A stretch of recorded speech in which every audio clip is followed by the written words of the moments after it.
Well, greetings and welcome to Stunthangar Video Hangouts. My name is Charles Carter, and I will be your host this evening.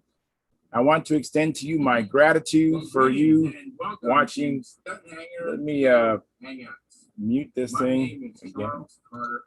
I don't know. I'll eventually will figure this thing out, so I won't do that. Anyways, again, I want to extend to you my gratitude for watching Stunthangar Video Hangouts. And if you are watching this as a replay, I want you to know that I host these YouTube live streams every Monday and Friday evening, starting at 6:45 p.m. Pacific Standard Time. So please make a note of this so you can watch or be part of the live stream. Plus, we have an after party following the live stream, which is sometimes better than the live stream portion. You must be a registered Stunthangar Forum member to find the link to get in here and also to attend the after party. Now, here at Stunthangar Video Hangouts, we talk about building and flying model airplanes, sport flying, competition flying, and what you've been doing lately. To join our conversation, if you are already a Stunthangar Forum member, you can find the link if you scroll down to the section called At the Bench. And underneath there, I'm going to post a link momentarily, which will have today's date. And you click on that, and I'll bring you into this space. Now, if you're not a member, please register at stunthangar.com/SMF. That's stunthangar.com/S as in sunset, M as in Mary, F as in Foxtrot. You must place a space between your real first and last name. And when you register, you must also use a valid email address, or Sparky. The proprietor of Stunthangar will not approve you. Now, if you're inclined to not come in and just enjoy watching us on YouTube, wonderful, fantastic, please enter your questions or comments in the chat box. Understand that the chat box is only available during the live stream. So you must come on in during those times and dates that I mentioned, okay? And I'll do my best to make your comments a part of the show. Please understand, sometimes we get into a conversation and I can't get a word in myself. So be patient. I will ask our illustrious panel your question or state your comment. Now, if you're like me and you find the Stunthangar Video Hangouts or the many building videos that Sparky does on this platform informative and enjoyable, please give us a like, give us a thumbs up. Please subscribe and share the videos. That helps the channel grow. Plus, even commenting on that also helps as well. Now, if you want to get in touch with me, I don't check Sparky's Stunthangar forum that much. So go to my channel, which is YouTube Flying Control Line Stunt. And one of my videos, I'm gonna make a video for that, but just momentarily, just pick a video, make a comment, then I'll get an alert, and I'll see what your comment's all about, and I'll be able to respond pretty promptly. Now, the other thing you can consider doing to help us out, which would be tremendous, would be to join our YouTube memberships, which start at $4.99 a month. There's actually 3 tiers. We have a 3-tier layer of different, but the initial one is just $4.99 a month, which is less than 17 cents a day. And your support helps offset some of the expenses of running Stunthangar. You know, in addition to the super chat, you can do that as well. And with your memberships, you get special badges in the YouTube chat and unlimited replay of member-only videos. And once a month, Sparky has question and answer show for members only. You're talking about a guy who has, 55 years plus of building model airplanes and builds a lot of airplanes. It's unbelievable how many airplanes he builds in a year. Excuse me. Now, you can also use this super chat, which I kind of alluded to, which is located in the chat box, and that's only available during a live stream. So again, it's very important to make a note that I do this every Monday and Friday at 6:45 p.m. Pacific Standard Time. So come in during those times, and if it's not convenient for you to watch the whole show, we'll just make the donation, which we greatly appreciate, and come back and watch the replay at a more convenient time. And speaking of donations and memberships, I want to thank you for your past your present and future support. You are making it happen. Please keep the conversations family room friendly. In other words, please don't use words you wouldn't say or do things you wouldn't do around your children or grandchildren. And without any further ado, I'm going to post a link at Stunthangar. I'm going to turn my attention to another screen, and that's being posted right now. Great. And let me see what's going on the live side of YouTube. Just bear with me for a second here. Change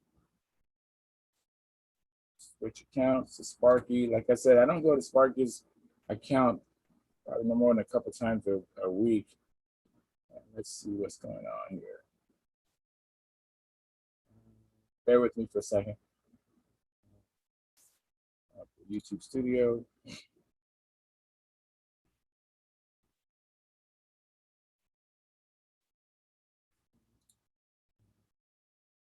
Now I'm actually navigating toward the control room. Oh, what's going on? Come on, YouTube. There we go. All right, so I see the stream. Let me see what's going on.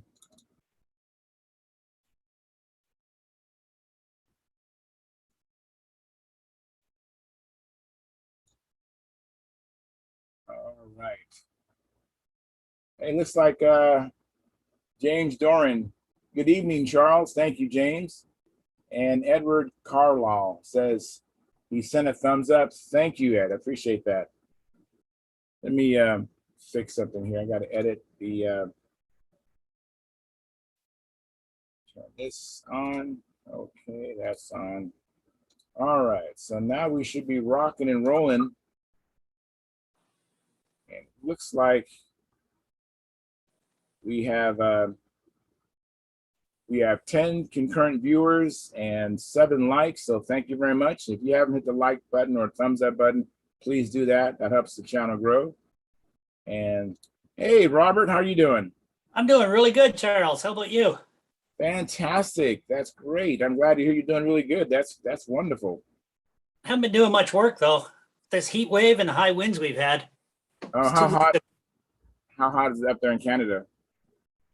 We've gotten as high as well, Canada in BC, they set an absolute record for our country, and they were up around 120 degrees, I think, or something like that. Whoa, no wonder you haven't got a lot of work done. We've been in the mid to high 90s here. Yeah, So well, it's been ugly. Yes, it's crazy weather. Yeah, that's what we got to deal with. Here comes Gary Sinclair. And but thanks for coming in, Robert. I appreciate you coming in. Hey, Gary. Gary. He's got to put on his microphone. Hey, Gary, how you doing? Pretty good. Great. Gary. Fine, fantastic. Thanks for coming in, Gary. Yeah. Well, so I mailed you a letter last week, Gary. Did you get it? I don't think so. Okay. As the joke goes, the check's in the mail, except in this case, it's cash. Oh, okay. No, I haven't received it yet. Okay. The post system can be pretty slow between the two countries sometimes. Yeah. All right. Yeah. Well, thank I you. gotta say, I really just so appreciate that calendar. Although, come to think of it, it's the 2nd today. I should flip it over to the next month. See who's. Yeah, I was gonna. Yeah, it's time. Update my calendar as we speak. I'm shuffling through it right now. We'll get rid of that Charles guy. We got John this month. We have John. Don't we? John Miller. I'm trying to find John it. Miller. Yeah. I got. Let's see here. My desk is a little bit disorganized right now. Give me a sec. I'm gonna go grab mine. All right. I just well, I was thinking about I wanted to flip it over. But what do I do with it? Interesting. But I do appreciate it, John, even though I can't put my hand on it right now. Oh, that's too funny. So what you been up to? Just busy doing stuff, I guess. I understand Yeah, that. just since semi-retired, and you get more work than what you did before. Yeah, you wonder how Yeah. did you ever find time to work, right? Yeah. I know the feeling, and I've heard other people have the same sentiment when they get semi-retired or even retired. They're like, I don't know how I found time to work. There's so much to do. Yeah, there's no end to projects. Yeah. Yeah. You have your calendar there. What's you have a picture of John Robert to show? Yeah, I do. Yeah. Very yellow. It's very yellow, you Nice said? bird. His Yeah, the airplanes are airplane. yellow. Yeah. I see the one he's got done up in a Blue Angel sort of scheme. You want to show it to the camera? That's So- when he was younger. I got a picture. Oh, okay. Yes. Let me see if I can change the view. Hang on. Speaker view and say something, Robert. You know, Yeah, something. there we go. There we go. I don't know if it's highlighting or not there. I'm just still a little tiny picture in the corner on mine. Yeah, you're highlighted. Yeah, there's just different views. There's speaker view and gallery view, and yeah, we see it. Thank you very much. Okay. That's John's Pathfinder LE, Yeah. and it's a And his it's a very good- Excalibur. Yeah, he's holding an Excalibur. yeah. Yeah, that's when he was younger. Yes, yeah. I like his A little hat. bit less like Santa Claus. Yes.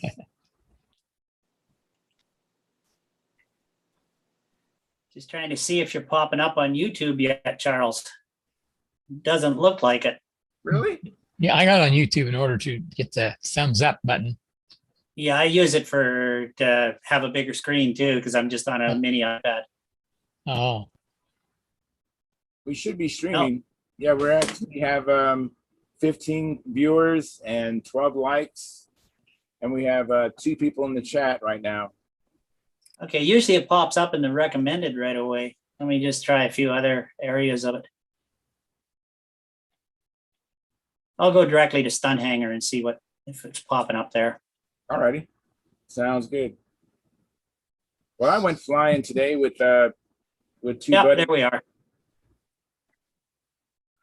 and we had to fly in the part of the park that is kind of turbulent, and so it was exciting to say the least.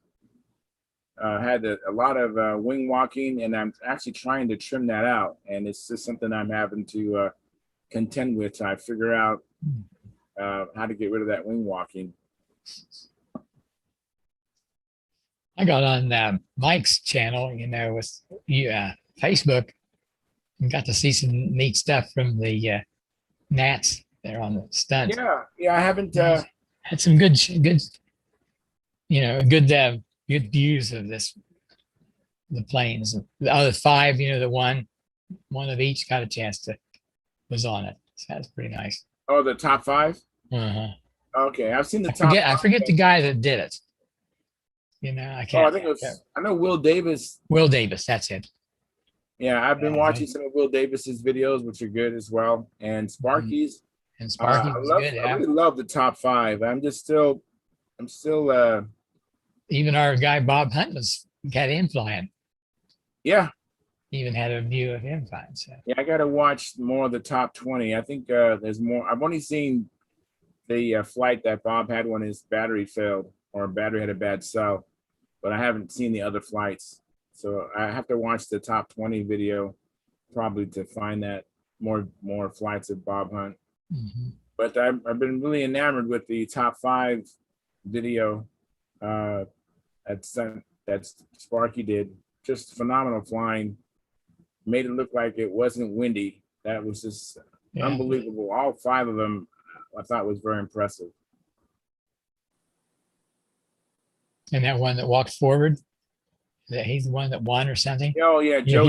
he'd go, and then come back and get back in the center. And then, Yeah, that was very amazing. Because unlike electric, the IC motors sometimes will speed up, in the wind.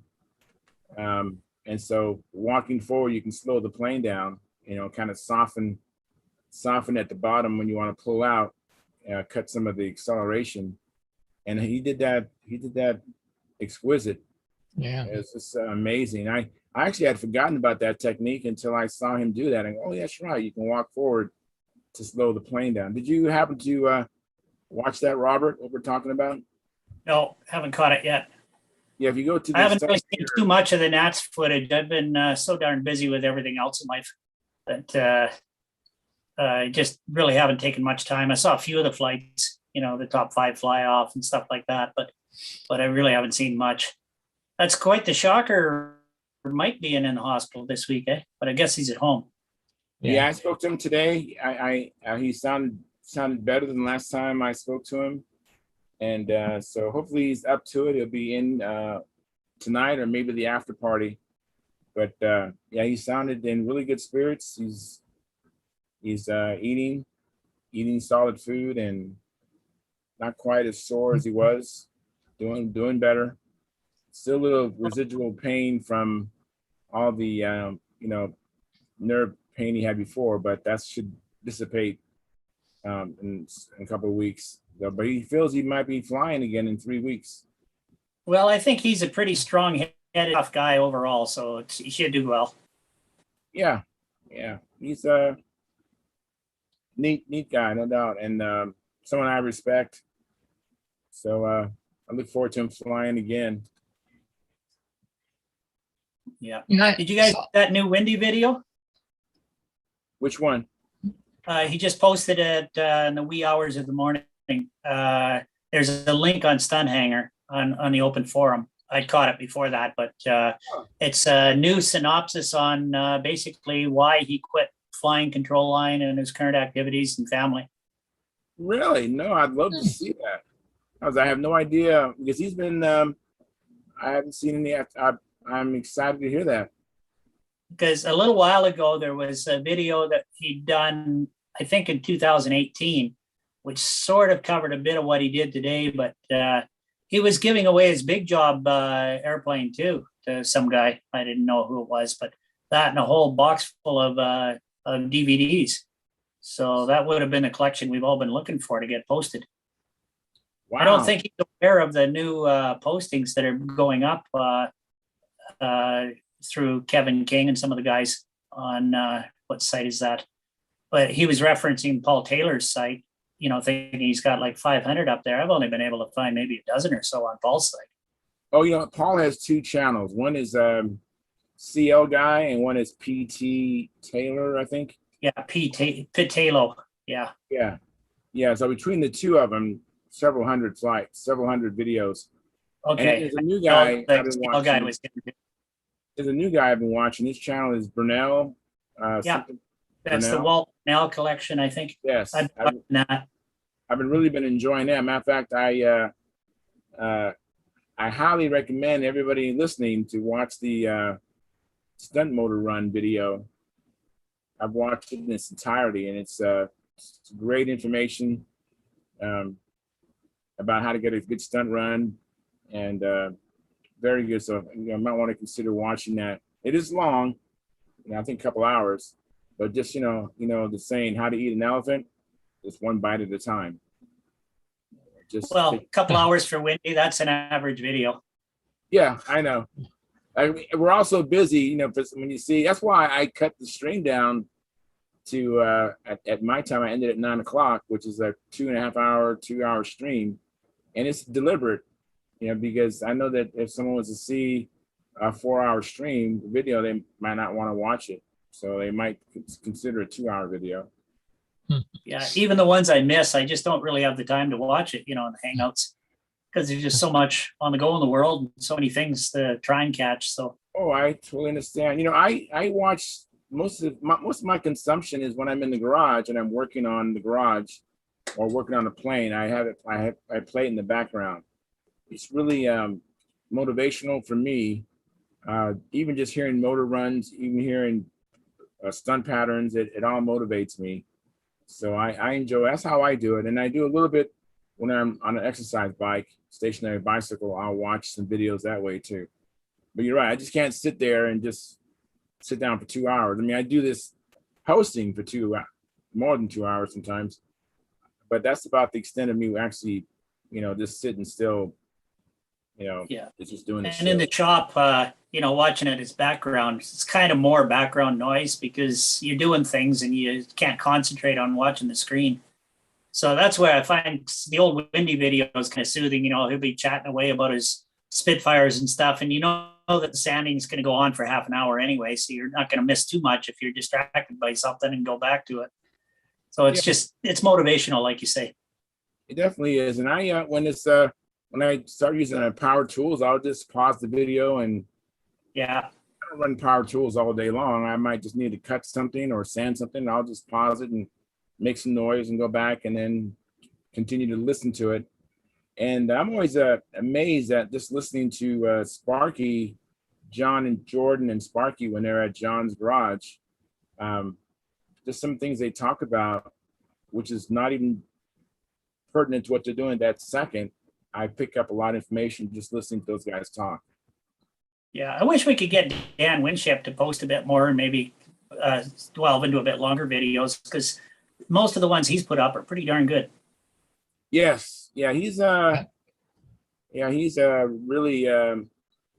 detailed. He's he definitely knows what he's doing. So it's I've garnered information from watching him, and he sets the stage pretty high. I mean, what he does is pretty phenomenal. Well, that simple jig he had for aligning horns for welding them, things like that, compared to the complex stuff most guys come up with, it was dumbass simple. Sorry, kids, but some of the cards for molds and stuff that he does. Hey, John. How you doing? Good. We were just talking about you. I didn't do it. Yeah, you did. We got the picture right in front of me. A whole bunch of pretty airplanes on the calendar. Oh, This is your month. Guilty as charged. This is your month, Yeah, John. yeah. We're gonna have you on. As soon as I find my calendar, I'll be checking you out every day of the month. Every day of the month. cool. What was one of the Go ahead. What was one of the windy things that you caught that he stopped model airplanes? Oh, it was because of his grandson being born, Miles, and I guess him and Karen are basically doing most of the raising of them. Yeah. I gather some sort of family problem or something. He didn't go into it, but for whatever reason, Okay. he did his main focus on that, and he saved a lot of his models, all of his Nats competition ones that are still around. They're all in the Spitfire room. He's still got the train room. And I guess Miles is expressing more and more interest. He's flying quadcopters and stuff now, although that was from the previous video. But anyway, the big thing was he didn't feel he could be competitive and devote the time needed to raising Miles. Yeah. Whereas the motorcycles, that's nothing competitive. He just spends his time and drops it, and, well, not drops it, but can set it aside or whatever. It doesn't matter. And he just goes out for rides with the guys. Okay. Yeah, And I can understand that because, I've got a lot of passions in life too. And I set my model airplanes aside for 40 years before I got back to them. But I always intended to get back to them, and I did. But as a result, I've set my motorcycles aside. So you got to cycle things through if you get really passionate about activities when you get into them. Yeah, well, if you really get into the motorcycles and racing to the motorcycles, you may wind up with a wheelchair that'll get you back into models because you can steer that around in a circle. That's right. I used to run and race motorcycles myself. Because we still got our 3 Harleys, but I haven't rode them the last 2 years or 3 years. Might put one of them on the road this summer, but I don't know. That's a waste of good iron. Yeah, but I devoted decades to that being pretty much all consuming. So they can sit aside for a while I work on full size and models. Makes sense. Though you live in a If I need a rush, I'll go up and do some aerobatics in a full size plane or whatever. Yeah, but you live in such a pretty country that, a pretty area of the country that a motorcycle ride would, on a Sunday afternoon would be just like. Oh, yeah. Yeah, we're about an hour and a half or 2 hours from, well, about 2 hours from the mountains here. Great. But I do quite a few mountain training flights for customers throughout the course of a year. And so I'll be, I do it down in the passes for them rather than above. And I really enjoy that. And I just get to see so much more scenery in a day than I could possibly do on a motorcycle or a car. That's true. I've been up to Banff and that area and the international, above Montana border, above Glacier Park in America, above and all of that. And that's just gorgeous country up there. Yeah, you get a bit further north and you get into the higher mountains too. Like Mount Robson is the highest mountain in that section of the Rockies. And that's right just west of Jasper. And about where that is, I'll hang a southerly and I can go through the Fraser Valley and pop out at Golden. And from there, I can go either head out through the passes through Revelstoke or duck across to the ice fields and then down to Banff, or I'll go up to Rocky Mountain House. There's just so many really good passes to travel. Yeah. Yeah, I've driven the Alcan about 6 times when I lived in Alaska. So I got to see a lot of the country, but only from the road, But that was I met my wife before Nelson. Yeah. Yeah, I'm pretty familiar with heading up there, at least as far as Haines, Skagway, all that, Whitehorse. I never made it up to Anchorage, although I spent a summer in Juneau. You didn't drive there. No, we took the ferry with the bikes in the pickup truck, and it was a working summer. That's when I was in sales. And then my wife's parents brought their big boat up, and we stayed in that over the summer. It was nice. There's a bike club up there that were very friendly, so I wasn't worried about storing the bikes on the dock, parking lot or something, because I mean the bikes at the bike club, they're safer than they are in the police station. Where are they going to go anyway? What is there? 25 miles of road one way and 25 miles of road? Yeah, pretty much. And then you can head east a little bit to the glaciers. Yeah. But yeah, there's not a whole lot. Yeah. I knew a kid when I was working as a corrections officer up in Eagle River near Anchorage. Had a kid come in and he decided he was going to be a Hell's Angel. That's what he wanted to be. And he held up a gas station in Seward. Now, where do you go from Seward? There's one way in and the same way out. There's only one road in and out of town. And but he made it all the way to Canada and up in Yukon Territory, British Columbia. They caught him and he had a handgun with him. So he got to spend 6 or 8 or 12 months as a guest of Her Majesty the Queen before they sent him back to Alaska to serve out his time. Yeah. Some people do dumb things. He was definitely not Hell's Angels material, obviously. No, he needed a few more smarts. Yeah. Last time, several years ago now, Kim's father was still alive then, actually, but we went up to visit them in Haines, and fellow there at Lake Buccaneer. So we hopped in that and flew around in the backcountry. And, all of the glaciers there were hundreds of them, all rapidly melting, but, nothing like they used to be. But people don't realize how many high altitude lakes and glaciers there are and that sort of terrain. Yeah, we used to laugh a little bit when Minnesota talked about its 10,000 lakes. When we said, well, we got that many in the county. Yeah, he ought to check out Saskatchewan or Alberta for lakes. I'll bet you. I've been in Alberta. Oh, yeah, there comes the airplane. There it is. I wonder when that. Let me interrupt. Hanging under the wing. I tell you what. Let me interrupt and get That's back cute. to the chat. So we have Todd Simpson. He says, good evening, everyone. And Mike Lonke chimed in. He said, I like that I'm in better shape than Monday's show from the hospital bed, and he has a smiley face. Outstanding. James James Smith, he gave us a super chat of $10. Thank you very much, Jim. I really appreciate that.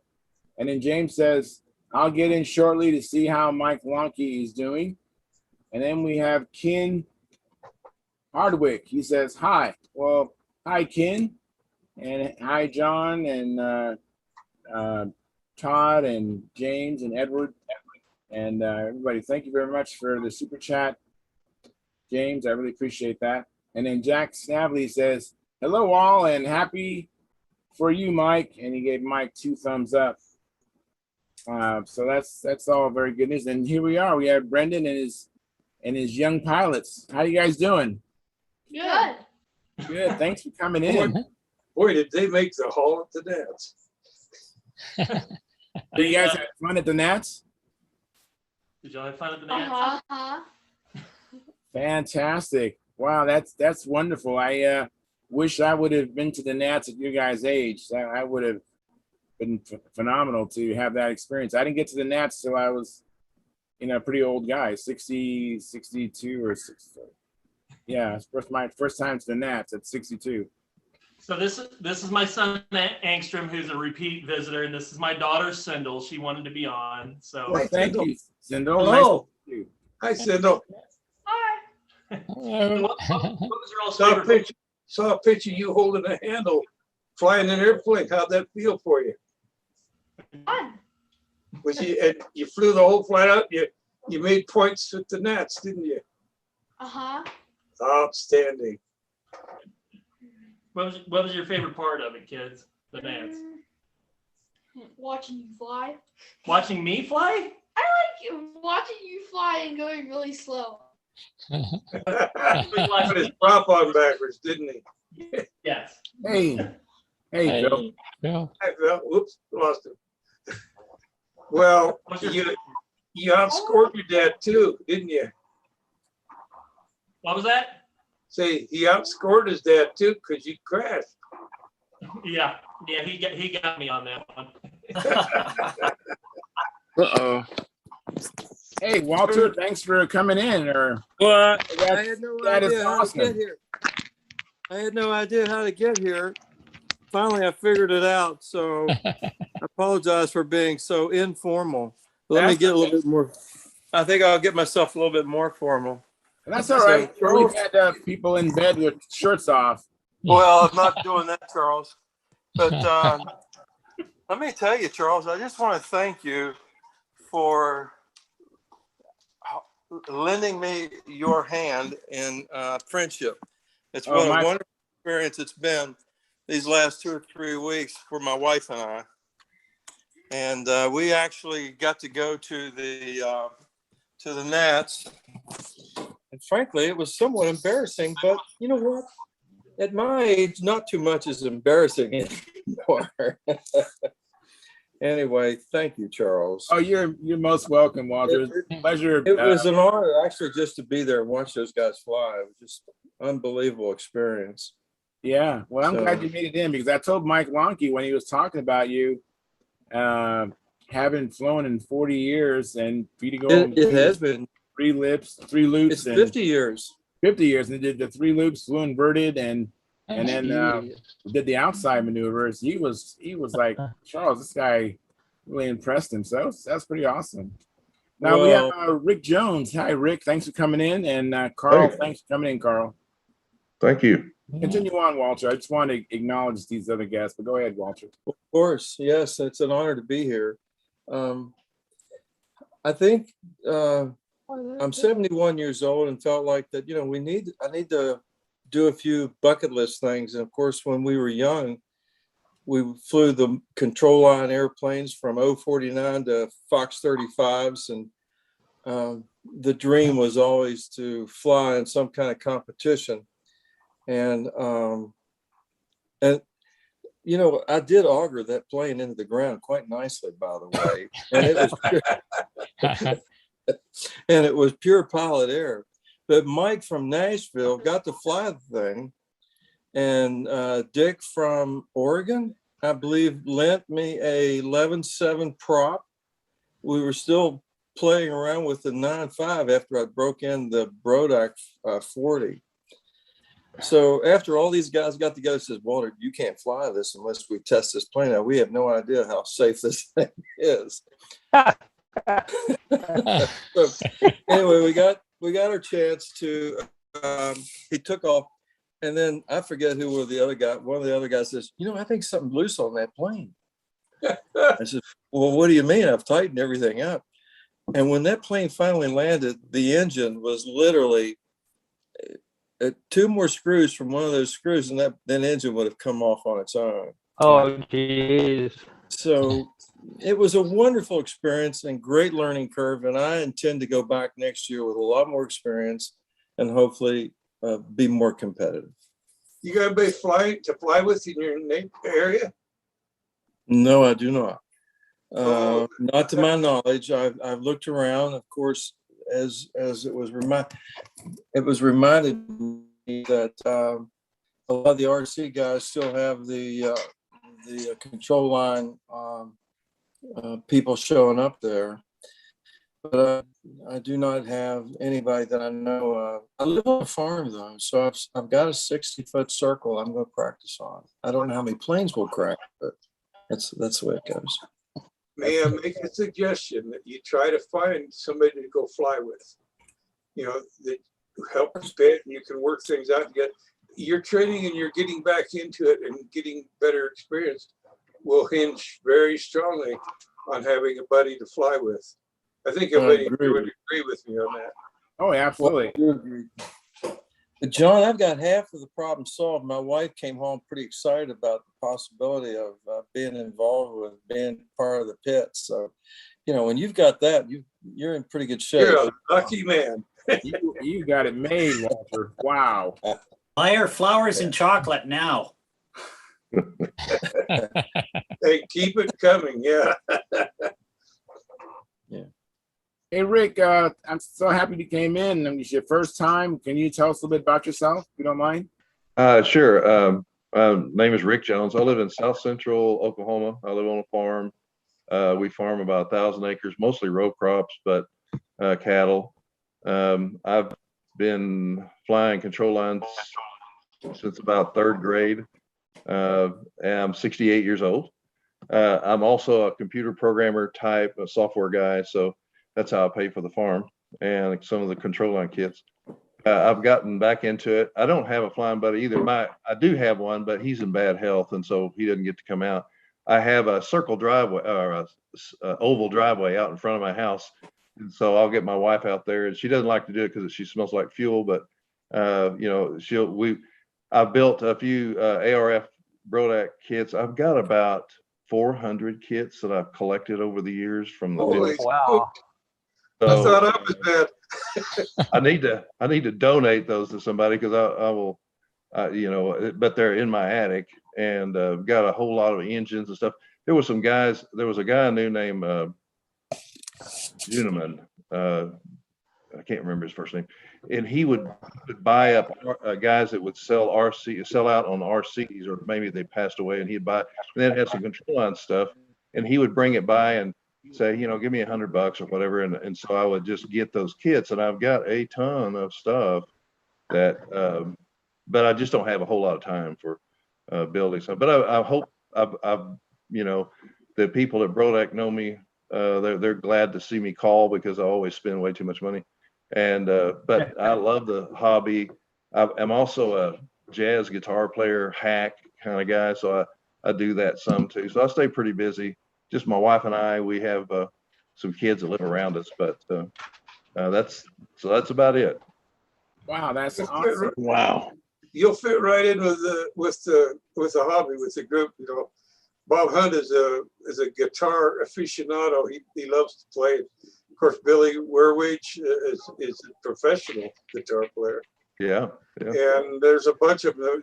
They'll get their contests. They'll all be together. And they'll get over in the corner of the room and sit around there. And pretty soon there's 5 or 6 guitars. Maybe if they're lucky, they might have somebody that can really play. Yeah. And they'll spend the whole evening just going like, Billy's there and you want somebody can really play. I would just see who was going to notice that. Wow. You know, I have watched you guys on YouTube for about the last 4 weeks, and I thought, you know, I've been a member of the forum. I'm not a big forum guy, but I just thought, well, I'll try it. My wife she stays up late, goes to bed about 8 o'clock, and I stay up till about 2. So I've been watching on YouTube. I thought, well, I'll just try it because I'm normally pretty shy, but most of you guys are like my neighbors or somebody I've known all my life. So we're all cut from the same cloth. Yeah. Wonderful. That is exciting. I hope more people follow your lead, Rick, and come on in. You want to say something, Walter? What do you want to say, Walter? Yeah, I remember a few weeks back, Phil says, yeah, we don't really practice at the field. We go over to Ball State and practice. So I'm thinking, well, where's Ball State? Right. So I made a reservation, a place called Best Western, and you go right past that ballpark. And I bet that's where he's been practicing. Is that right, Phil? No, actually the parking lot. Oh, we don't go in the field. From the ball. That's the it. Football stadium, right? That's it. Yeah. Yes, sir. That's it. Sometimes the guards will even come around and say, hey, there's a Pepsi machine around the corner. Anybody want a drink? I'm trying to get out $5, give him some money. He goes over and gets drinks and brings them back. And he says, no, you're entertaining me. I'm buying the drinks.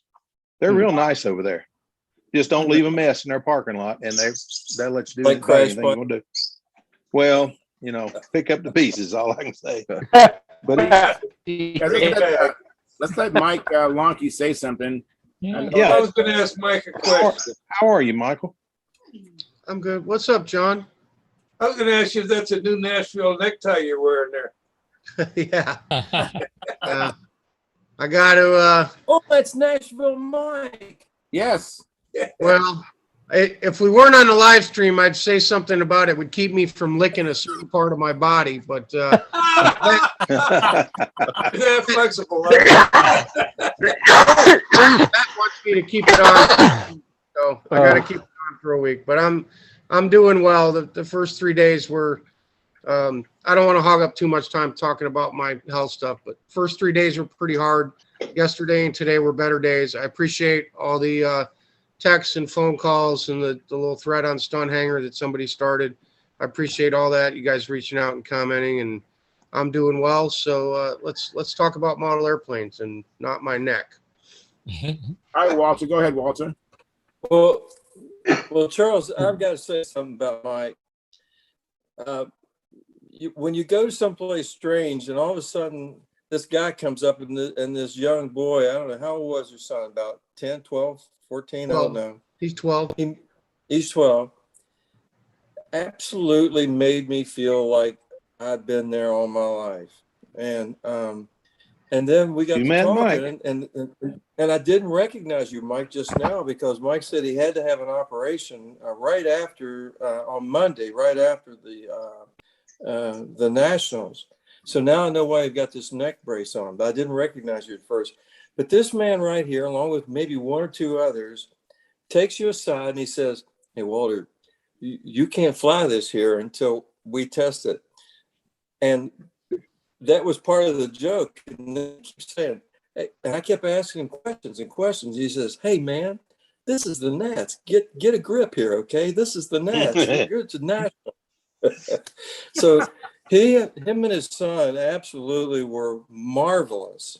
And I can't thank you enough, Mike, for making me feel at home. And You're welcome. I will always do that. You're welcome, Walter. It was my pleasure to do.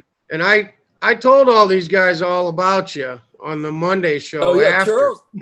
This is the guy I was talking about, where me and Dick were getting the plane test flown, and we were trying to talk him out of trying to fly the whole pattern. And I was so amazed when I did watch him fly that he got it off the ground and did the loops and got the inverted flight. I was like, holy cow, the guy ain't flown in 50 years and he's out here killing it. And then he killed it on the outside loop. Oh, yeah, two up days till later, then, he was doing great. Up till then, 2 days and he later, built. Charles calls and says, hey, I hear you crashed your plane. I was bragging on you too, Walter. I can't say enough about how well you assembled that Brodak Vector Arc and covered it and had it all together. There was a few little glitches in there, a few things we had to fix, but it was it was well built, it was light, and it flew pretty darn good. So I was very impressed with that. So welcome back to the hobby, and we're going to find somebody in you're Charleston, West Virginia, right? Yes. Well, Yeah, yes. well, there's guys up there. I know there is. We're going to find some people that are at least semi close to you that you can, maybe once a month you can get together with, and if you're willing to drive an hour or two or something like that, we'll find somebody. On a personal level, I pray you are recovering well. I am. I'm doing well. Thank you very much. Thank you. And Rick, Mr. Jones, did I hear you say you're from Oklahoma? Your mic's turned off right now, Rick. Yeah. I live about 25 miles southwest of Norman, Oklahoma. Are you close to Tulsa? Where's that in relation to Tulsa? About 3 hours from Tulsa. 3 hours. Okay, because Joe Gilbert's over in Tulsa, and there's a big Oklahoma group. I don't know how far spread out they are, but I do know, the Tulsa guys are there. And if you're just getting back in and you really want some good hands-on stuff, there's a lot of experience over there at the Tulsa Club. Okay. And it might be worth, a Saturday drive every couple of weeks to get over there and get a few hours in with those guys. Okay. Well, thanks, Mike. And we can put you in touch with them. That's not a problem. Okay. That's the Tulsa Glue Dovers. The Tulsa Glue Dovers is the name of the club. And they're a big club. And I imagine there's probably somebody in that club close to you. Right. That's the thing, because there's not a lot out there. There's probably somebody 3 hours from Tulsa that belongs to that club that might be right in your backyard. Sure. Yeah, if you can get over there and even find out when they're flying and things like that, because they got a very good flying site. I'm gonna mute my mic and I'm gonna call Joe Gilbert right now and find out. You said you're in Norman, Oklahoma? I'm Washington, Oklahoma is where I'm at, but it's about 25 miles from Norman. Yes, sir.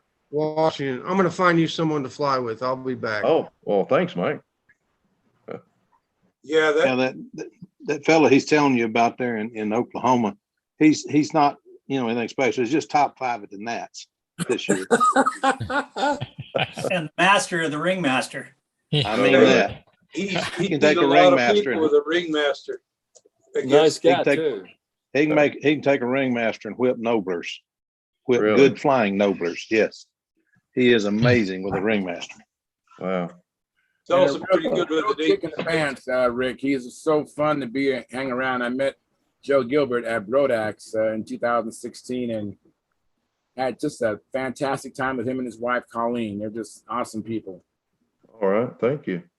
There's the I think Peter put that up. That's the club in Oklahoma, Tulsa, and you see they got quite a few members there. Yeah, it's probably at a contest. They have 2 or 3, maybe 4 really good contests every year. So yeah, you'll enjoy meeting them. Yeah, you guys are a lot nicer than everybody said you was. So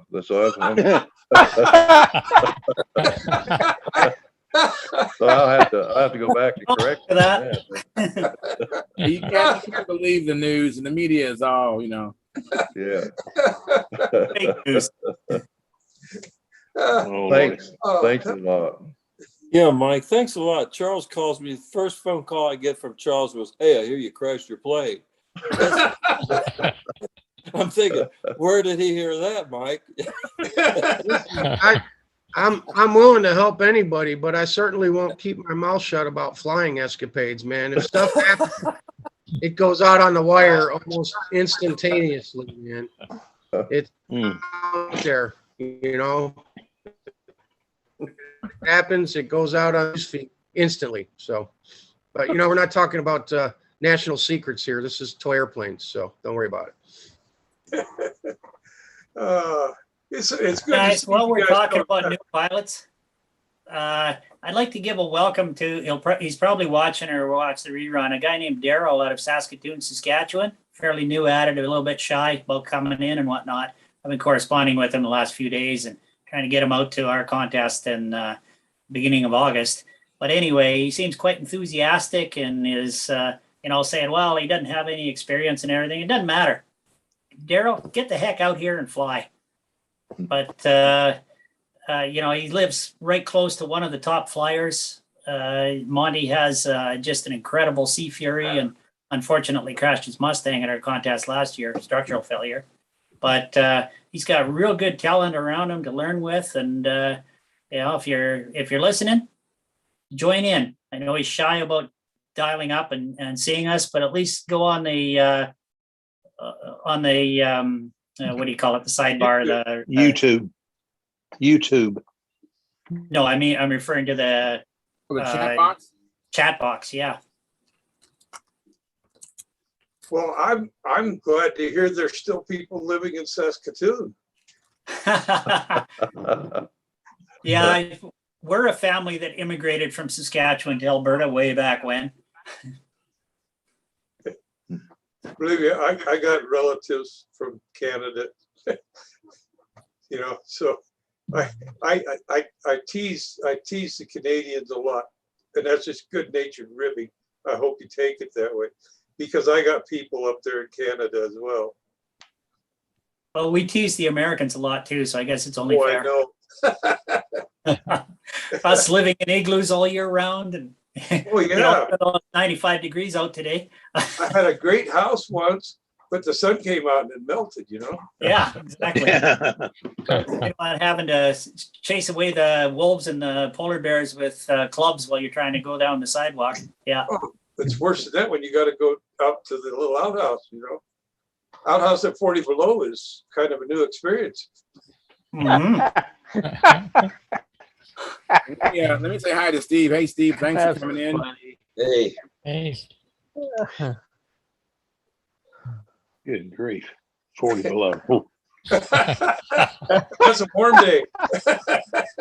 Although, John, true story, my great uncle, long time ago, back in the 60s, was a border guard at the crossing at Detroit and the Windsor. And he literally had, in the middle of summer where it's damned hot there and humid, he literally would have people walking across the bridge to Canada from the States carrying skis and park, and they're going to come up and go skiing. In the middle of the night. I know. When I lived in Alaska, first off, for those that don't know it, people who live in Alaska and the people who live in northern Canada, we're all brothers because we lived in the North Country. And so we tease each other one thing like that. But it was like family. So it's a unique experience driving up the Alcan. If you got a license plate from somewhere south, you get kind of treated one way. Like he says, they tease us. But if you got plates on from Alaska that say, "Hey, come on through here," Yeah. And we have a guy from Saskatoon. He says, "Hi guys, yes, I'm watching and still living in Saskatoon." Saskatoon. Yep. And that's Daryl Works. Yeah, that's who I'm talking about. Yeah. Hi, Daryl. You talking about Robert? You talking about Daryl? Yeah, that's the guy. Yeah. Oh, well, fantastic. Well, what I want to know, when it's really hot in Canada, is that like 65? Well, you want to come up here today, Mike, or Steve, or this week? I know. I've seen it's been over 100 degrees Fahrenheit. Yeah. Almost 50 degrees Celsius. Yeah. And the bad part, they said only 40% of the people have air conditioning, but air conditioning ain't meant to run above 100 degrees anyway. Look at Mike. Look at Mike. Thank you, Mike. Appreciate that. Even my basement here is hot today. Yeah. All right. Has anybody done any flying? I know Carl did some flying. It's too hot. Hey, Charles, I tried to fly today. Let's get the record straight. All right. Well, if you ain't trying, you're not living. So That's true. that's how it goes. We all have those days. And so Carl flew, I flew, and Joe Mata flew today. And I was just really running my new engine. I'm still working out the engine. It's getting better and better. And the plane, it does a lot of wing walking. So I'm trying to figure out what's going on with that. It seems like the adding tip weight is helping. I had gotten the vertical CG better. The plane's coming along, and I'm hoping I can get it to the point where it can be competitive again. But that's what I did today. Anybody else do any flying? Go ahead, John. Well, I finally went through my messages on the phone, and I found that one that you called me on about that very question, vertical CG and the fore and aft CG. And your question was, can you adjust the vertical CG and the fore and aft by putting the weight at different spots further back, kind of a thing? Was that what you tried to do? Do it all at one shot? Yeah, I knew I was gonna add some weight to the plane. I thought, to adjust the vertical CG. And I thought, well, why not put it back toward the tail behind just to help? And so I did that. But I actually, since then, John, I actually cut off the wingtip. Actually, I did it yesterday. I cut the inboard wingtip off. I debonded the lead outs guide, and this is thanks to Phil. Phil, he told me to do this trick, and I hung the plane from the ceiling, and I looked at where the lead out guide kind of centered itself, and I tack glued it, and then I had to actually open up the wingtip because it wouldn't fit at the new location where the lead out guide was, and I put that on and went flying today. So I actually got rid of all the weight that I had added to balance the vertical CG. So I took off. That worked. Good deal. And so now I'm gonna put the weight, the tail weight. It needs tail weight, but I want to put the tail weight on there without affecting the vertical CG. So I'm going to try to find the actual spot where it doesn't change the vertical CG. And that's for my next thing I'm going to do, probably starting tonight or tomorrow. But yeah, it's been an adventure. But the plane. Have some modeling clay? Do you have some modeling clay? I have modeling clay. Yeah, I have modeling clay. Try putting it just right up under the elevator and see what that does. Yeah. Because if you put it on the bottom, it affects the bottom. And if you put it on top of the elevator, it affects it. But if you put it under the elevator, that's about as close to the center line as you can get without having a glob on the side of the plane. Yeah. You want to consider the thrust line in there, Yeah, Mm-hmm. that's where I just kind of blindly put some lead today, was kind of the thrust line of the plane. Yeah, that worked. The wing. But I'm going to see how it hangs and see if I can make sure that the weight is not messing with the vertical CG. But that's not really, I mean, it's flying better. I'm really picky. I mean, Carl and Joe Mata, they fly with me quite often. They know how picky I am. I'm really. Son, you fly on the left coast. With the people you got to fly with, you're going to have to be picky. Yeah, oh yeah, I know. It's we have some talent out here. I know you have talent back there where you're at too, but we definitely have some talent. I mean, some of the best are out here in the West. Yeah. I see my other Canadian buddies down there. Hi, Lynn. Hey, guys. Hey, Lynn. Thanks for coming in, Lynn. Good to see you. Hey, Lynn. Okay. Hey, what's up? And Walter, you had another question, Walter? And don't hesitate. Oh, you're muted, Your Walter. mic's off, Walter. Your mic's off. Turn your mic on. I was at the AMA museum, and one of the first things that caught my eye was maybe one of the original Noblers. But the thing that was interesting about that was that the lines were coming out of the right part of the right wing. Does anybody know anything about that? That's George Aldrich flew clockwise. Initially, Nothing the planes illegal flew about clockwise. that, right? Huh? No, in fact, if you want a fun one, become a judge. Go to a contest like Brodak, where you're going to have 35 people in your circle every day and 2 rounds at that, 70 flights, and then have 2 guys show up that fly clockwise. The first time you see a plane take off and fly level laps and do a wing over left-handed, It will mess with your mind. Uh-huh. In various parts of the country, the guys learn to fly from either by themselves or from somebody else. A lot of guys fly or learn to fly going clockwise, while most of the rest of us learn to fly counterclockwise.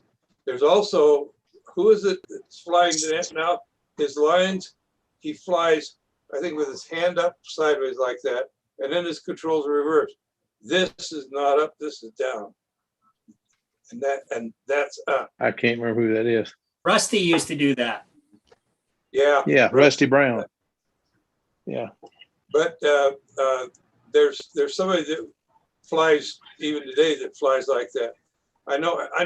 He's out on the West Coast. Come on, his name's right. He's a good flyer and an excellent builder. He's an ex-machinist. And I know who you're talking about. I can't think of his name. Last name starts with an H. From the Pacific Northwest. I can't think of it. That's what happens when you get to be 78 years old, you know? Hey, I'm just 66 and I'm doing it. Well, you're backing up to get a running start. Yeah, okay.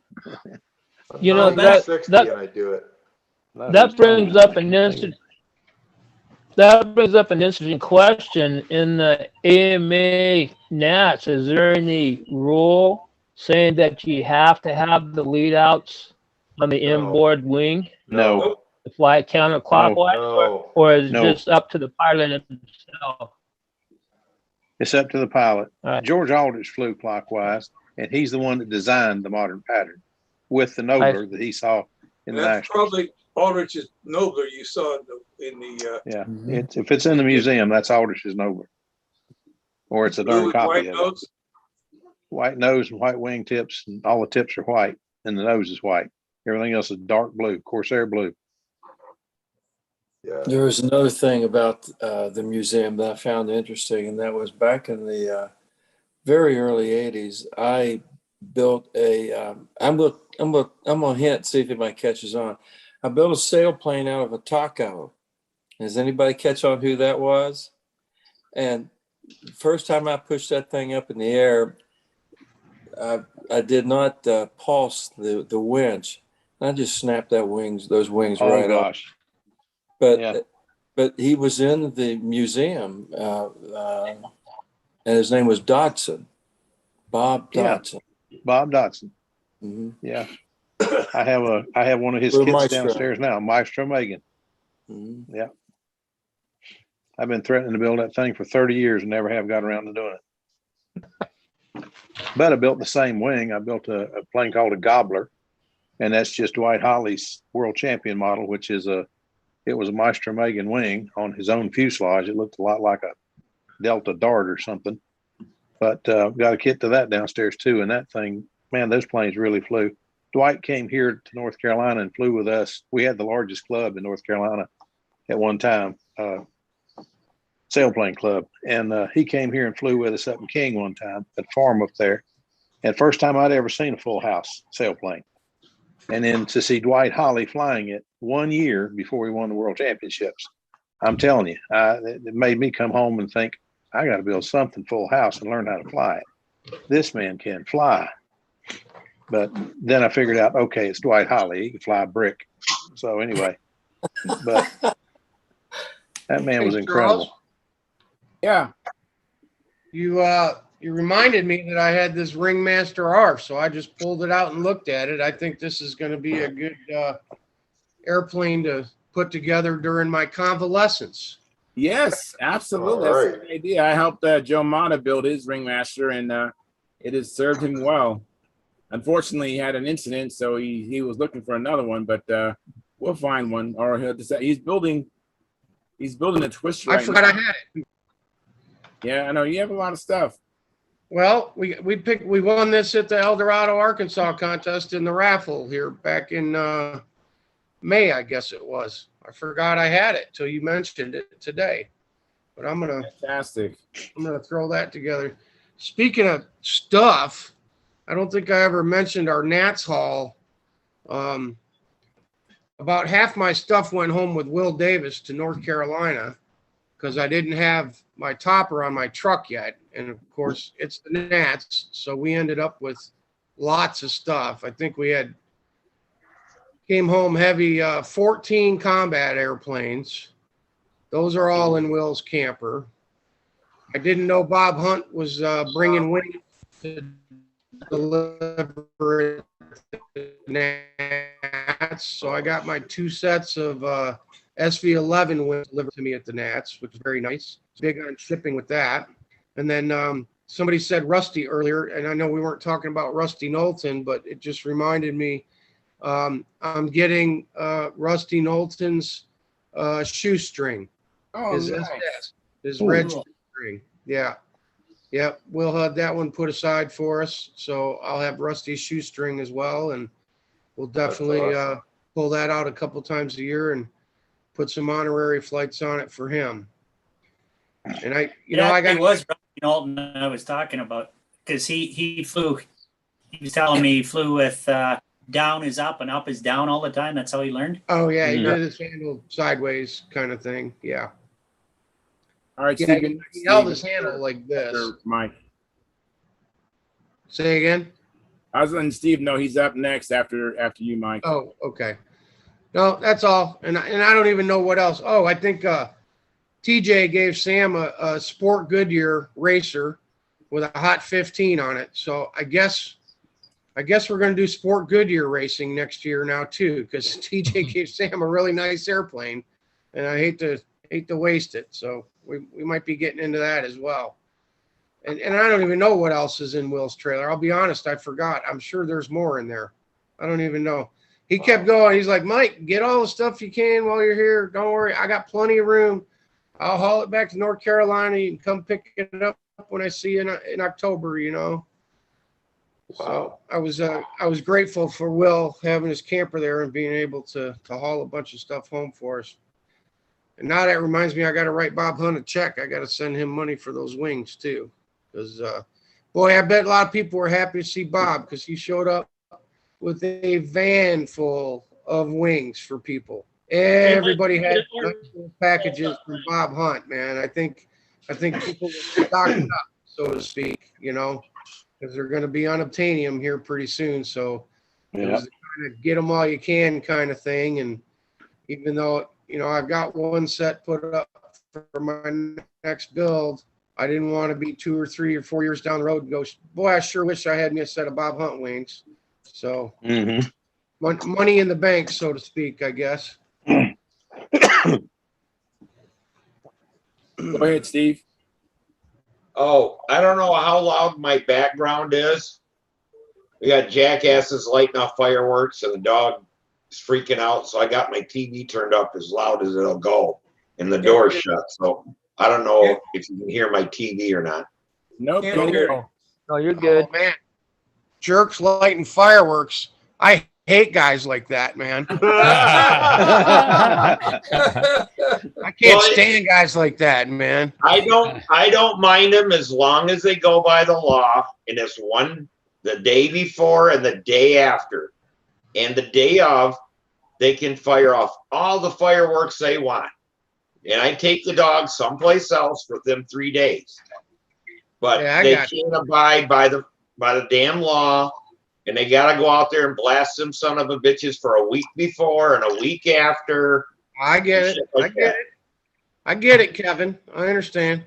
We try to be respectful of the neighbors here, and we do them on the 4th, the one for 2 hours. We do the show, and that's it. In fact, this week, all my neighbors have been bringing me envelopes full of money this week, so it's been a good week for me. I'm getting envelopes with $100 bills in them, which is always nice because they every 4th I go to the neighbors and tomorrow we're gonna so to get it back on airplane list. Sam and I are gonna throw together. You're playing the banjo there, Mike. I'm playing the banjo. Oh, yeah.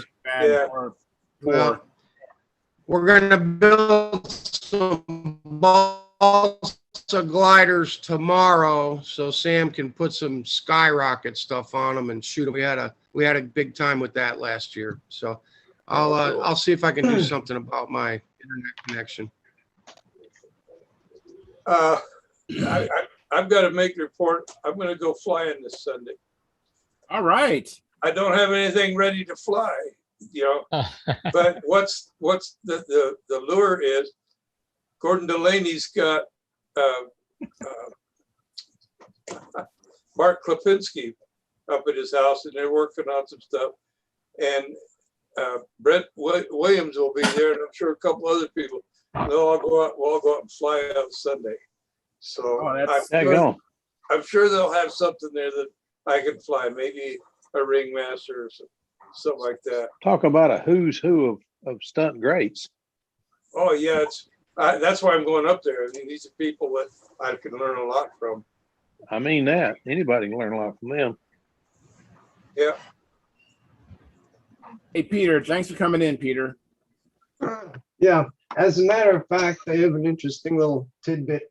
What I discovered was Jim told me that the printer I had loaned him to take up to the Nats was like the only printer that was up there. And as an appreciation, Jim brought me back a Look at that. All right, you're styling. Brought me back a Nats hat, and he brought me back a neat shirt. Wow, with a collar. My goodness, boy. Well, it says he brought me back an AMA shirt. Nice. All right. It was very, very nice of him. Hey, have you been okay, Peter? I know you haven't been on. We were wondering. Oh yeah, it's just been basically what we did is when we went visiting some family those 2 days. So it was like by the time I got home, I was beat. Oh, okay. How is Jim doing? I was worried about him. Hadn't heard from him in a couple of weeks, several weeks. Jim Smith. But he actually said earlier that he's going to be in. He wants to see how Mike Lonke's doing, and he actually did a super chat for $10. So I'm glad to hear it because Sparky had said one night that Jim was very sick, and I thought it was insinuated that it was Jim Lynch. So I couldn't get Jim, so I called Charlie Reeves because I know Charlie knows him very well. And he said, no, Jim's fine. So I said, well, then it must be the other Jim. And I hadn't heard from him, and we didn't hear from him. So I was getting worried about him. But anyway, as long as everybody's all right. Yeah, absolutely. Here's Denny. Hi, Denny. Evening. Denny, how the heck are you, man? Dennis. Okay, just follow up a little bit. I don't really know the whole story. Jim Smith was at the Nats with his brother Wayne and was there for a couple of days and started feeling disoriented, and they ended up sending him home. Wayne and his wife, I guess, put Jim on a plane and sent him home. And apparently, the only story really I got was that his doctor had adjusted his medications and stuff like that, and something apparently didn't balance out or something like that. So Jim went home and whatever. There he is. Hopefully he comes in and he can give us the real lowdown. But he's right there. Michael. Hey, Jim. Hey, Dennis. Hey, John. Jim, how are you, buddy? Hey, I'm doing good. Yeah, Jim, I was just showing off the hat and the shirt that you brought me from the National. Nice. Hey, there we go. So they get your medicine fixed?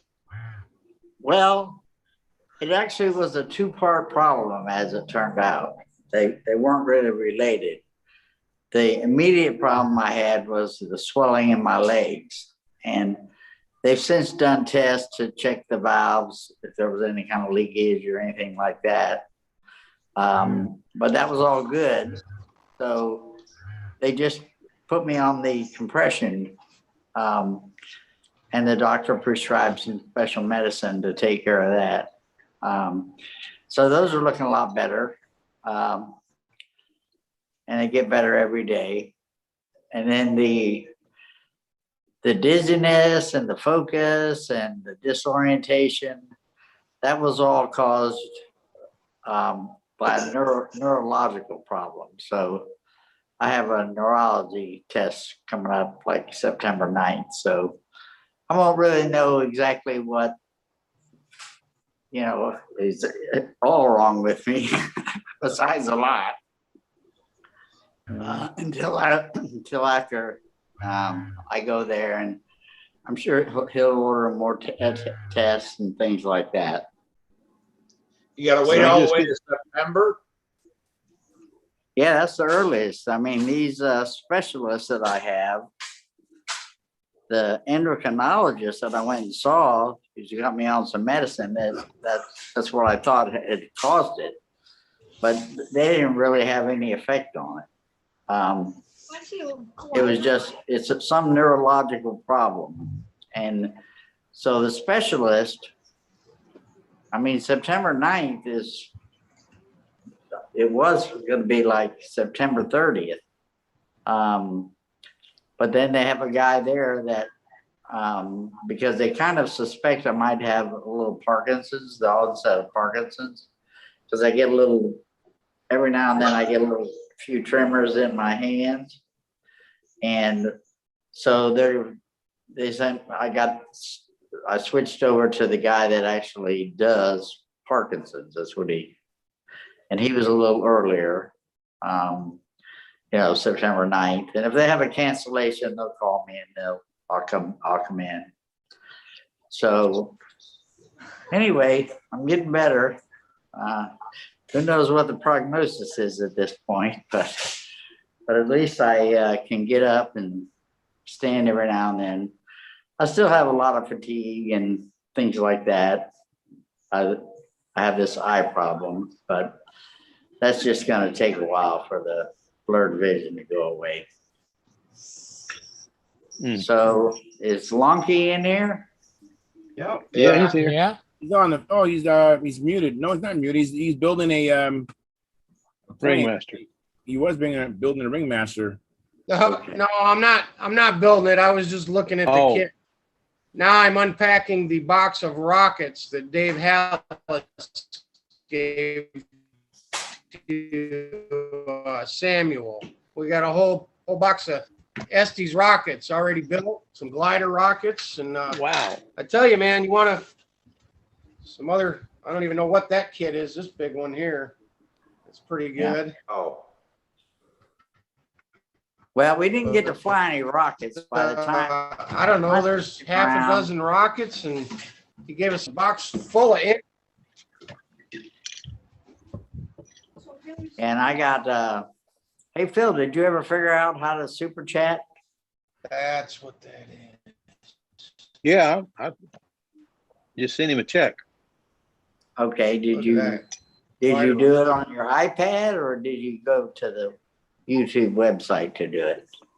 I just went to the mailbox. I heard that when you send it through YouTube and all, he said something. He was walking around to Nats and he said when you super chatted through YouTube, they keep about half of it or better. Wow. And I said, well, no, that's not, I'm not trying to pay YouTube. I'm trying to pay Sparky, trying to help Sparky. So I just said, well, I'll just send him a check. So I sent him a check here 2 or 3 weeks ago to pay for an engine I'm trying to get from him. And it's come back twice. I don't know what the heck's going on with his post office, but anyway, but it's got a little extra in there for a super chat, but I just gave him $25 to help with the channel. Yeah. Well, just so you know, if you actually go to the YouTube channel when it's live, you go on the website, and where you type your messages, there'll be a little symbol of some money. And you can click that and that'll super chat you. And you actually don't pay PayPal. He uses Google Pay. I don't know how much they pay, but apparently it's not very much. Yeah, they keep a chunk of it. Do they? Yeah, I just once I heard about that, I just said, I've got his PO box number. I'll just send him a check directly. Tell him what it's for. Yeah, I handed him money at the Nats. I said, I ain't gonna. Well, the only good thing about super chatting is that it does increase his exposure to viewership. Yeah. So that's why I did a couple of them that way. But yeah, it's it's probably better for him to get the check mailed to him. Yeah. I got to get it to him though. That's the trick. I still can't figure out what's wrong. I went to the post office and asked my postmaster. I said, "Here's the address I have. Would you please check and see what I'm doing wrong?" She took a picture. Well, she made a copy of the front of the envelope, and she's going to check it out, and I'm going to send it for a third time this week. But this time she's involved, and if the postmaster down there or the post carrier or whatever is having a problem, then she'll get the bottom of it, because she's a lady I don't want to mess with. Yeah, the post office is just messed up, man. You know, you sent I me don't know what's that. going on. You know, it You took me sent me 2 that and tries they to sent get it yours. back to you. You sent it again, and it came. Yeah, and it finally Twice. made it. It finally Yeah. made it. I don't know what the heck's going on. It happens. Your wife probably called the post office and said, "Don't send no more airplane shit to this house. You got to deal with me." Yeah. They might have done that. Let me interrupt you guys. Let me get to the chat box. I'm a little bit behind. Dennis B says, "How many electrics were in the top 5 at the Nats?" Well, the answer to that, Dennis, 3. There was 3. That was Orestes Hernandez and Joe Daly and Paul Walker. And Paul Walker. So 3 out of 5 was electrics. And then Mel Rogers, I think this is for you, John Miller. He's asking, where will the boys be in SLC on Sunday? At Layton City Park, which is, you take the road, if you're going north on the freeway on I-15, you take the exit like you're going to the gate at the Air Force Base, but instead of going to the right to go up the road to the gate, you take the left and go under the freeway, and you stay on that road, and it kind of curves around, and there's several businesses and thing around there. Then all of a sudden you go across some tracks, and it starts to thin out, a few houses, and there's this big park there. And at that park is where the guys will be. Mel Rogers said he's going to go there to watch. Cool. But can you fly, Mel? I mean, maybe there might be a plane there you can fly. I don't know. But I'd say don't go there before 8 o'clock, but between 8 and 9 is the best. And bring something to sit on and something to drink. He said Layton City Park. Is that right, John? Yeah. Okay. Yeah. And then Dennis B says, so a good showing by them. He's referring to the electrics. Oh, absolutely. It was a good showing. 3 out of 5. 1 and 2 were electric.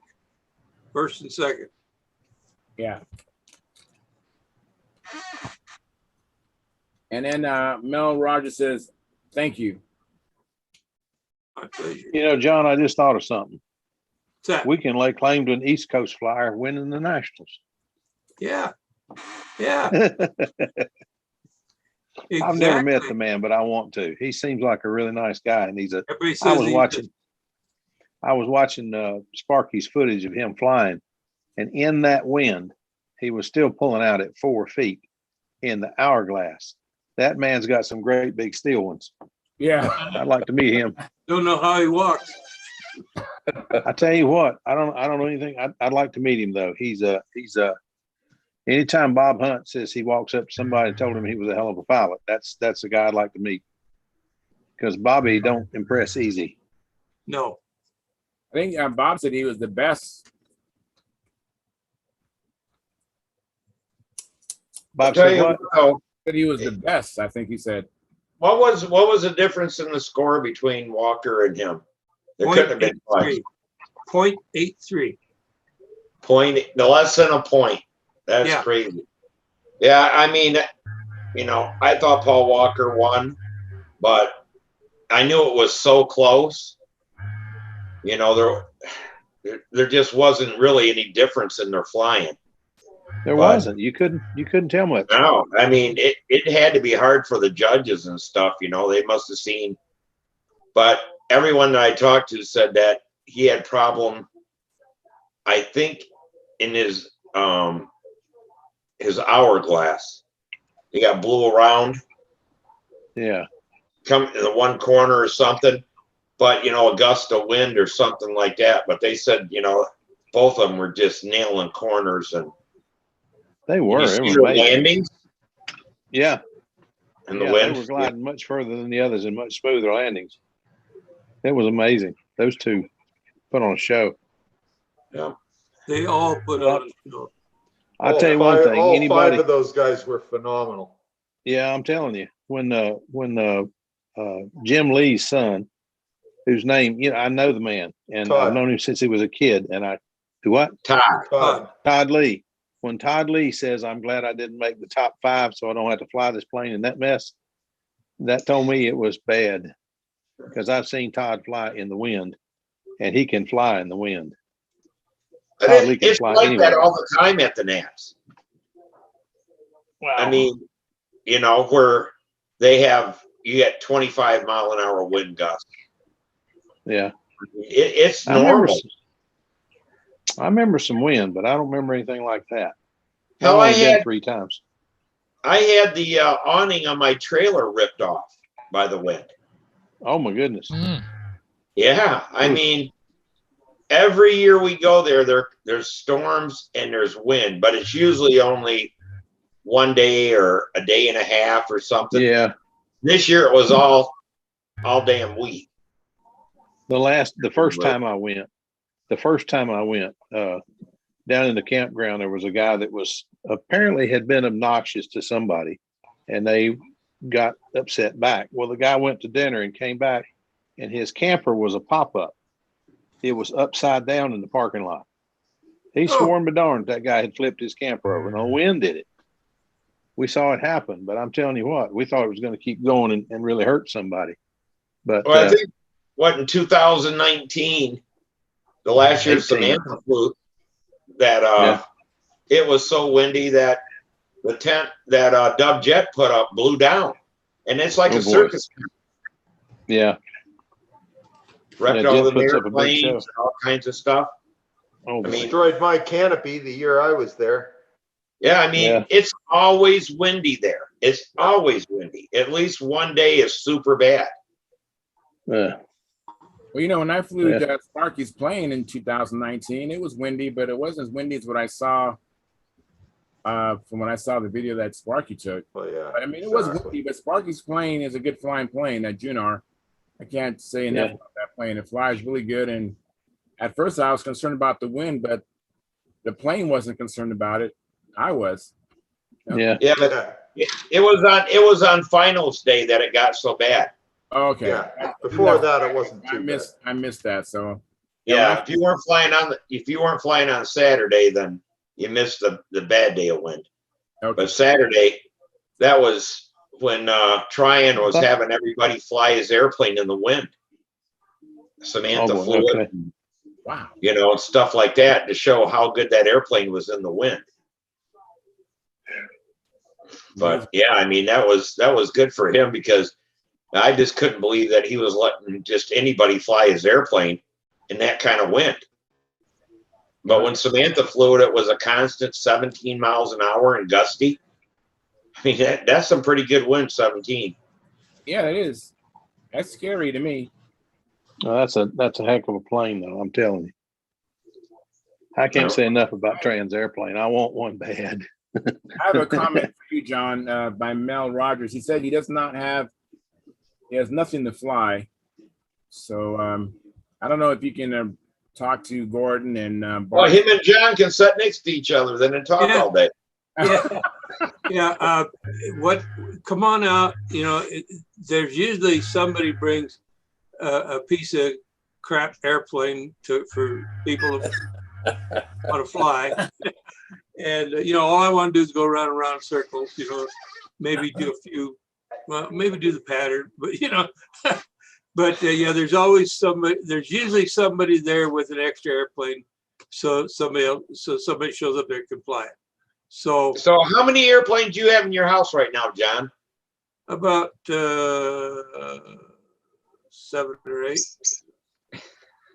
But the problem is all of my support equipment is buried somewhere out in the garage because I haven't got it unpacked yet. So I don't have lines. I don't have my igniters. I don't have my light. I don't have my tools. I don't have my fuel. All that stuff is somewhere out there, and it's too dang hot out there to go out there. You probably put it in first, didn't you? Then pile everything else. Yeah, yeah. So yeah, that was that. You know. Yeah. I do that all the time, and I'm like, man, I ain't real smart when it comes to packing. Well, I packed in because I'll have this thing all packed out and unpacked in a couple of weeks. Well, here it's been 3 years now.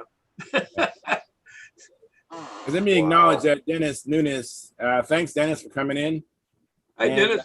And Dennis had he competed at the Nats too. So we have Dennis, and we have Denny, and we have Walter, and we have Mike, and Tom Ram was here. We'd have some more people that was at the Nats, and Steve was there at the Nats. Yeah, I lodged for Dennis. Yeah, on a practice flight over on the grass field.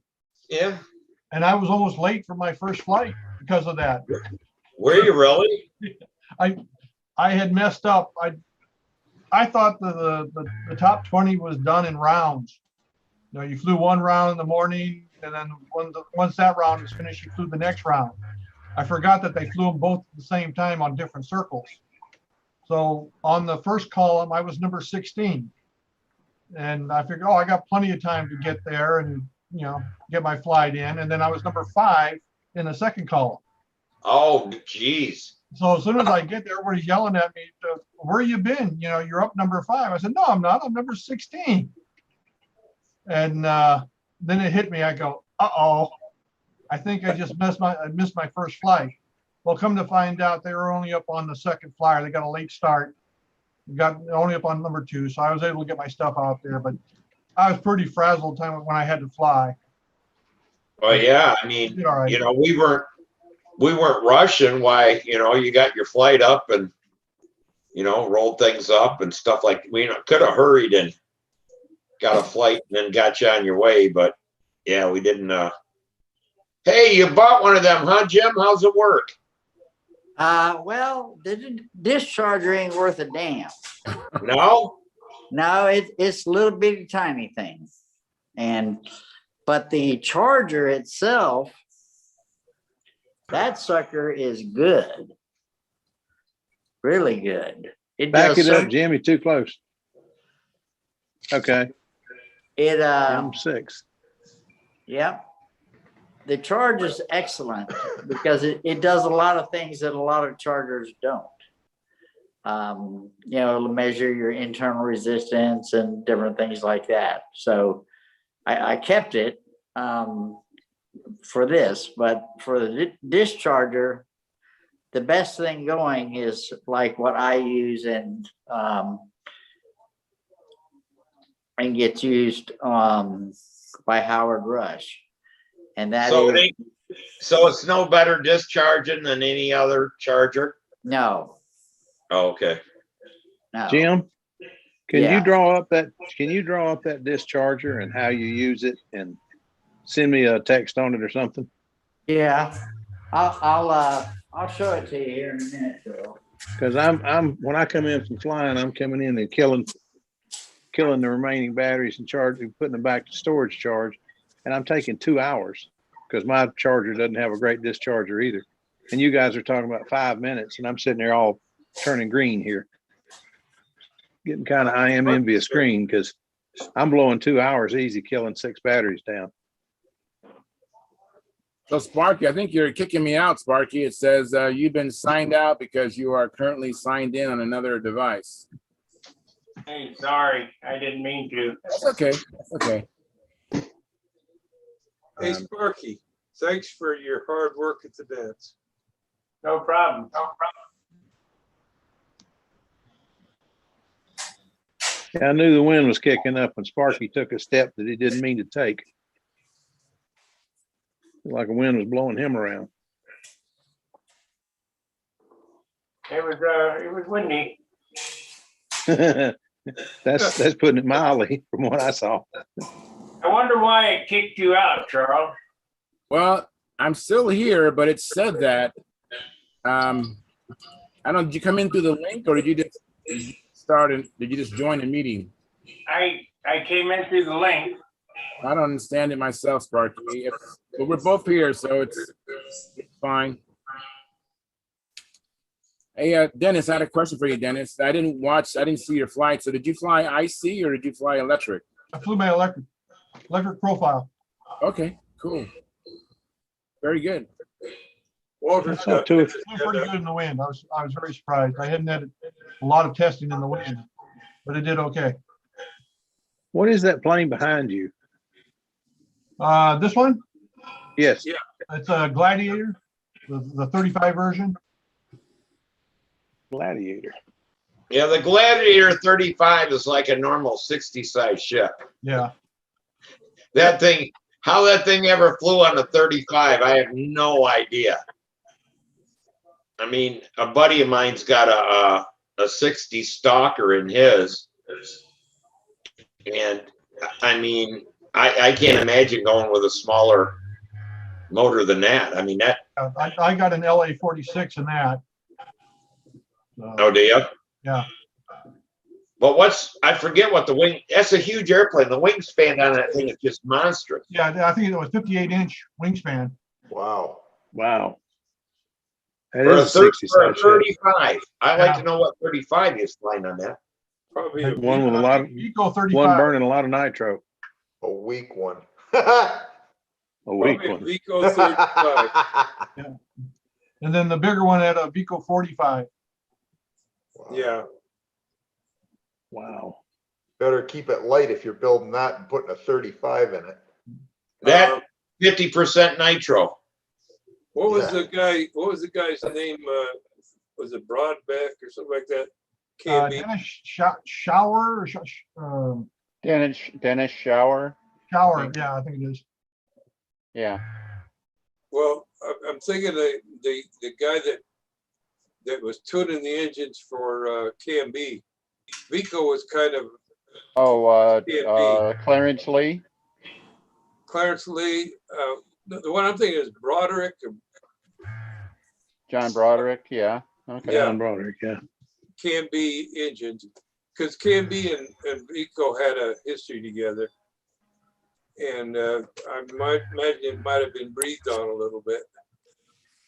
Yeah, I know that Broderick worked a lot with the racing engines and stuff like that. I don't recall. Excuse me for a second. I don't guys. know. I can't say that I know, but.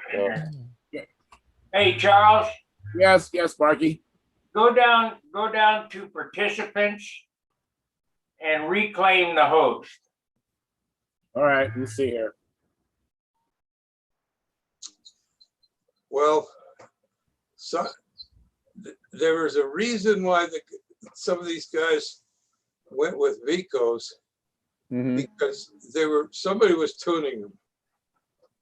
Yeah, Clarence Lee was working certainly the 45 and the 50, and I've heard him associated with the stunt type engines. I never heard of John Broderick. But of course, John could make engines sing. I'm sure he could have made a stunt engine if he set his mind to it too. But I just don't think.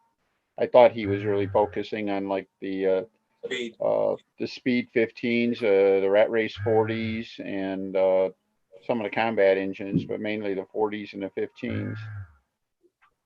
So it says you're still the host, Charles. Okay, well, there's two of us, two stunt hangers, so I wasn't sure who was who. Walter, you try to get in there, Walter?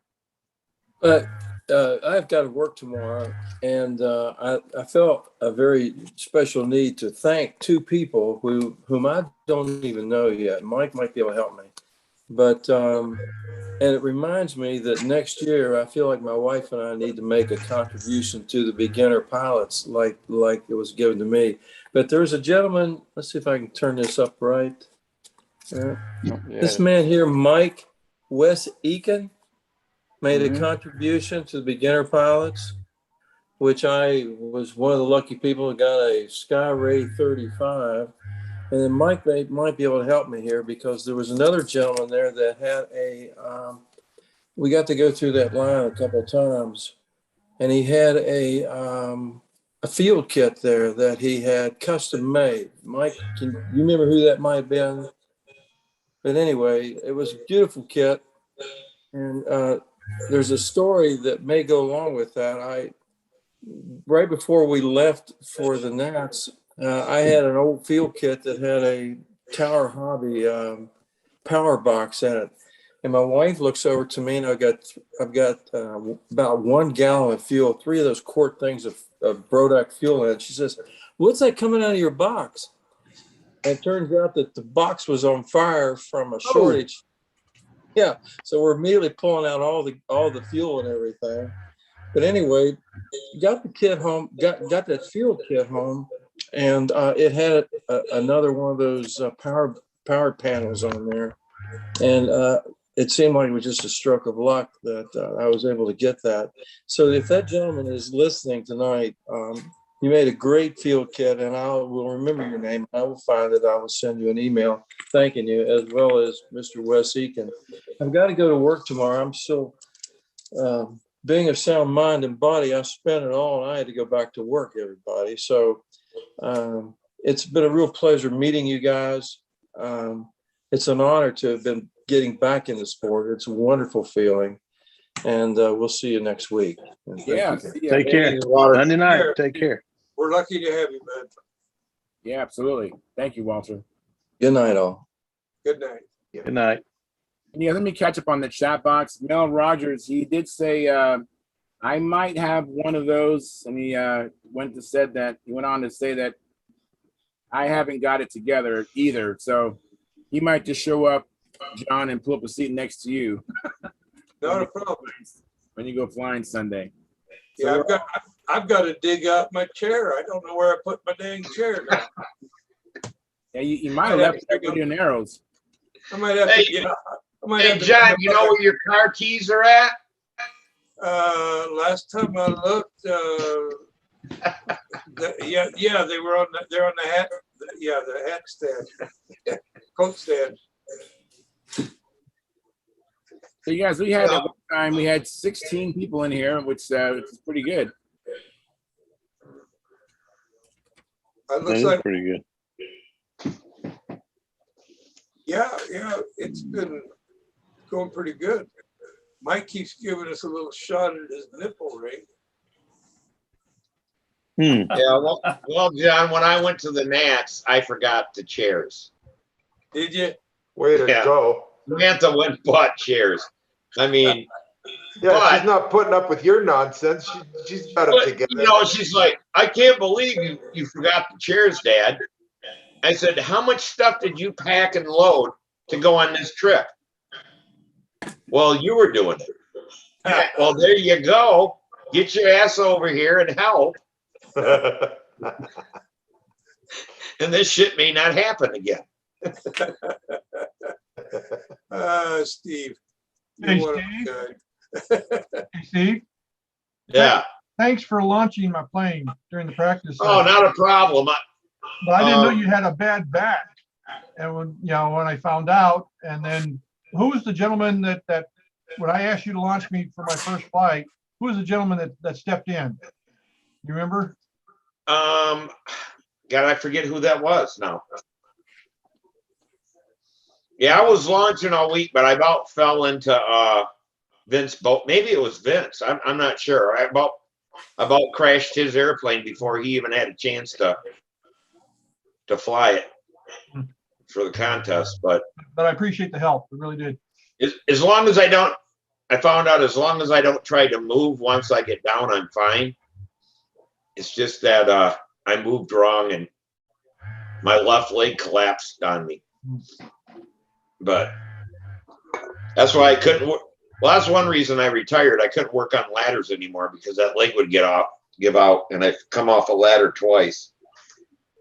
But yeah, it's just a deal to where I turn just right or I do something just right, and it pinches that nerve, and my leg goes like a noodle. So, isn't it fun getting old, Steve? You know, I thought it'd be more fun than this, but it beats the alternative. Yeah, You know, and that's the sad part. My best friend at work that I worked with so many years, he died yesterday, but Oh, sorry. Oh, shoot. he retired 4 years before I did, but he had some autoimmune disease, and the crazy thing was they were looking for it for 6-8 months. They didn't know what was wrong with him and stuff. And the doctor's office called 2 hours after he died and said, "Yep, this is what he has." Oh man. Just $1 short. Yep, causes heart failure. And I didn't know your liver can mess up as an autoimmune thing and affect your heart and stuff, but I guess it can. Oh yeah, it's all connected. You know, Yeah. the thing is when I guess I've come to the understanding when it's your time to go, not to be maudlin, but when it's your time to go, it's your time to go. I got a call from my old high school girlfriend, who we still keep in touch, and her brother, who I was good friends with. Her brother and his grandson got killed in a car wreck 2 days ago. Oh, I'm so sorry to hear that. Oh, Just boom, one, you know, and you know, it comes. Enough on that. I don't want to go any further into that, but you know, we just live today. Make sure you got all your ducks in a row every night and enjoy life. Yeah. Yeah, I mean, last year we were supposed to go fishing and the COVID, and we never did go the whole year. And we were supposed to go this year. My back's been bothering me so bad and stuff that I just really didn't feel like going sitting in a boat or whatever. But I should have. I should have just went for a day and hurt, you know. don't think about it, Steve. Shoulda, Yeah. woulda, couldas will drive you crazy. That's right. Right. And you guys, let's get back to model aviation. Not to be insensitive, but let's talk Yeah. about planes. I'm doing Hey, Yeah, Jim. hey, Philip, Yes, sir. Yes, sir. I got this set up here. I can kind of show you. I don't have all the pieces handy, but I can at Yeah. least kind of give you an idea. So I'm Let gonna go it ahead rip. and switch the camera view. Okay, so where am I? There I am. Okay, so let's see if I can get this to show this to you. That's a heck of a rocket. Yeah, we were gonna fly that. I got a stand I'm working on, but the winds Monday evening, pretty much all week, you know, you could barely fly in the evening. Yeah. And Wow. it was bad. So Pretty wild. this is it. I got the rocket all done. I'm working on the. For those of you that don't know, Jim don't do nothing halfway. See that? I've been watching him for years when he comes to Huntersville, and his stuff is always just looks like it's been manicured, just, you know, brand new and ready to go. And he said, "No, I've been flying it 3 years." I said, "Huh?" Hey guys, I'm out of here. Check. Take care, Sparky. Check tomorrow. Check tomorrow for Saturday at the field, 8 o'clock. Okay. All right, Okay. thanks, Sparky, for coming in. See ya. See ya. There's 1300, which I call a voter suppression and bad track. They called it the Voter Protection Act, and all it did was try to. Someone has something on in the background. Steve, he left the room and I think he left the door open. No, I think it's. Hey, Edward, do you have a TV on in the background or radio, Ed? Completely tie yourself in knots. No, I think that's Steve. He left the room for a minute. He's left the door open. He'll be back in a minute. I just muted him, so you're right. Hey, Ed, thanks for coming in. How's everybody? We're doing well. Good. Doing well. Hey, Jim, are you trying to show us the charging system? The discharger, yes. Okay. I don't understand how this system works. I used to make you big, but now I don't have that capability, it seems like. That's all right. I didn't want to get out of focus, but this is actually enough for 2 lights. And you have Deans coming out here. And Yeah. I changed those. Okay. And then to actually make it work, you have to have the piece. And this is what you buy. It's a coda, and each one of these sets of lights has one of these Akotas on it. It comes out to a little box, and this is where you have to have the special piece, because you need to now be able to turn it into a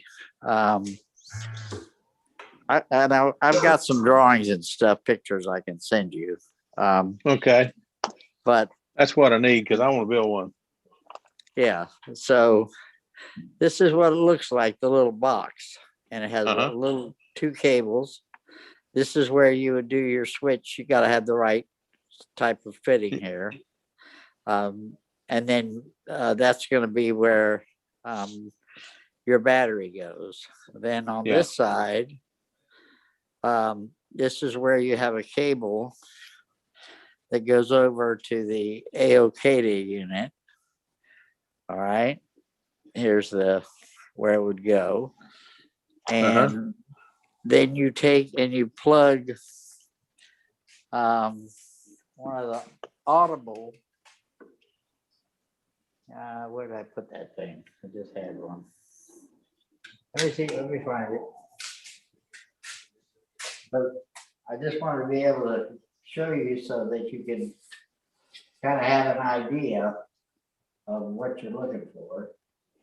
Yeah, I'm a very visual person.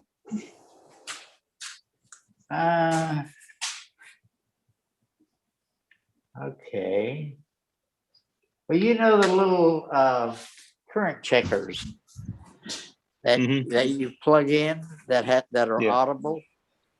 Well, there's a little button. I'll grab one. I'll grab another one and show you which one it is. I don't have the one you guys use. I've got a inexpensive model. It was just I wasn't sure if I was going to like electric, so I didn't spend a whole lot of money initially. Yeah, Steve, you got to unmute your mic, Steve. I had to mute you because your TV was blaring.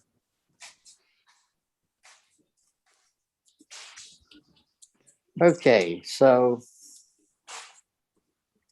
I have it right here. Okay, so inside the AOKDA unit, you have one of these audible, and these are cheap. I buy them 4 at a time. Okay. But it's hard to see, but right in the top here is actually a little button. Okay, and that's where you're going to set your cutoff voltage. And you just set it at 3.85, which is storage voltage.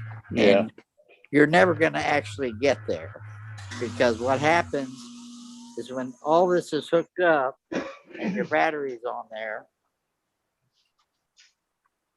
it'll take it a few minutes, but it will finally start burning all 3 lights. Okay. And then they'll blink every now and then. And you just let them go until they quit blinking, or that they're taking a really long time. And then you can just undo it, because it's never going to get to 3.85. Okay. I mean, I guess it might eventually get there, but if you run 3 50-watt quartz lights per channel, this is 2 channels full, one on the left, one on the right. And you put the bulbs in there, and you can obviously make a lot smaller case for these.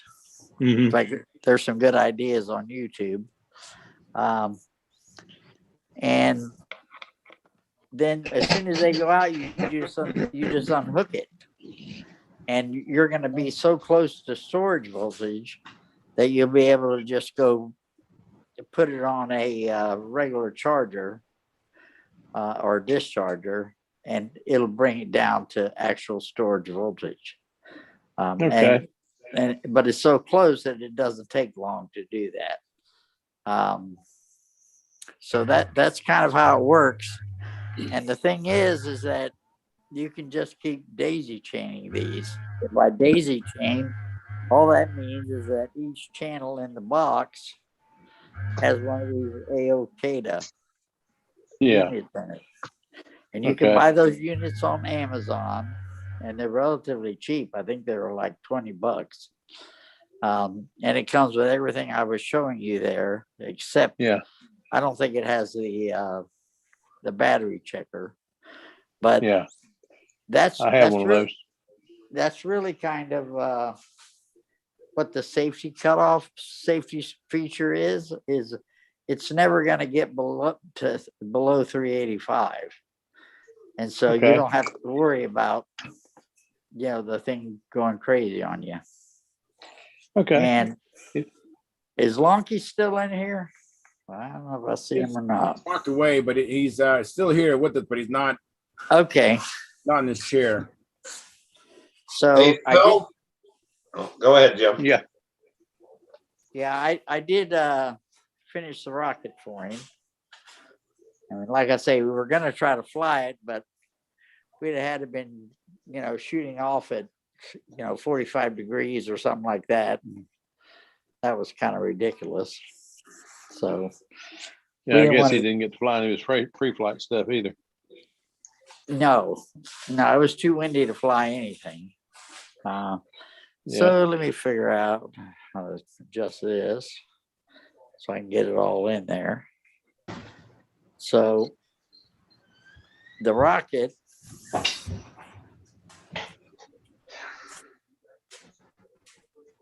now underneath, I have everything secured, and I have two little small bullet connectors, and they just go in to each other.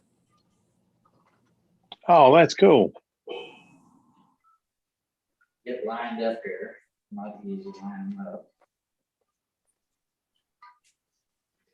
I don't know if my fat fingers will do it right now. But when it takes off, these will be on the ground, on the pad. Okay, you'll come over. Then when it actually does the ejection of the parachute. Yeah.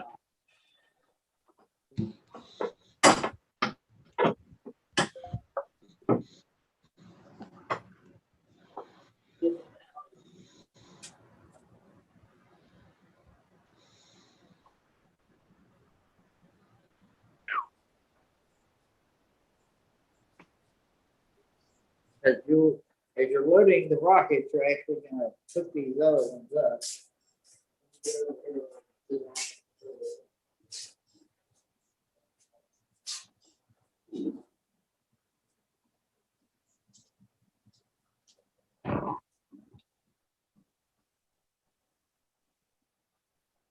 Well, Phil, while he's doing that, I'll show you what I made up to discharge batteries.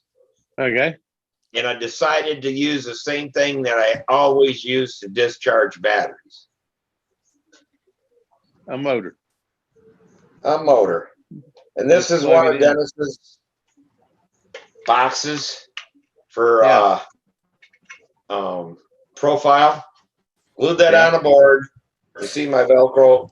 There's another piece that was on there. Put a timer, ESC. Put the battery in it.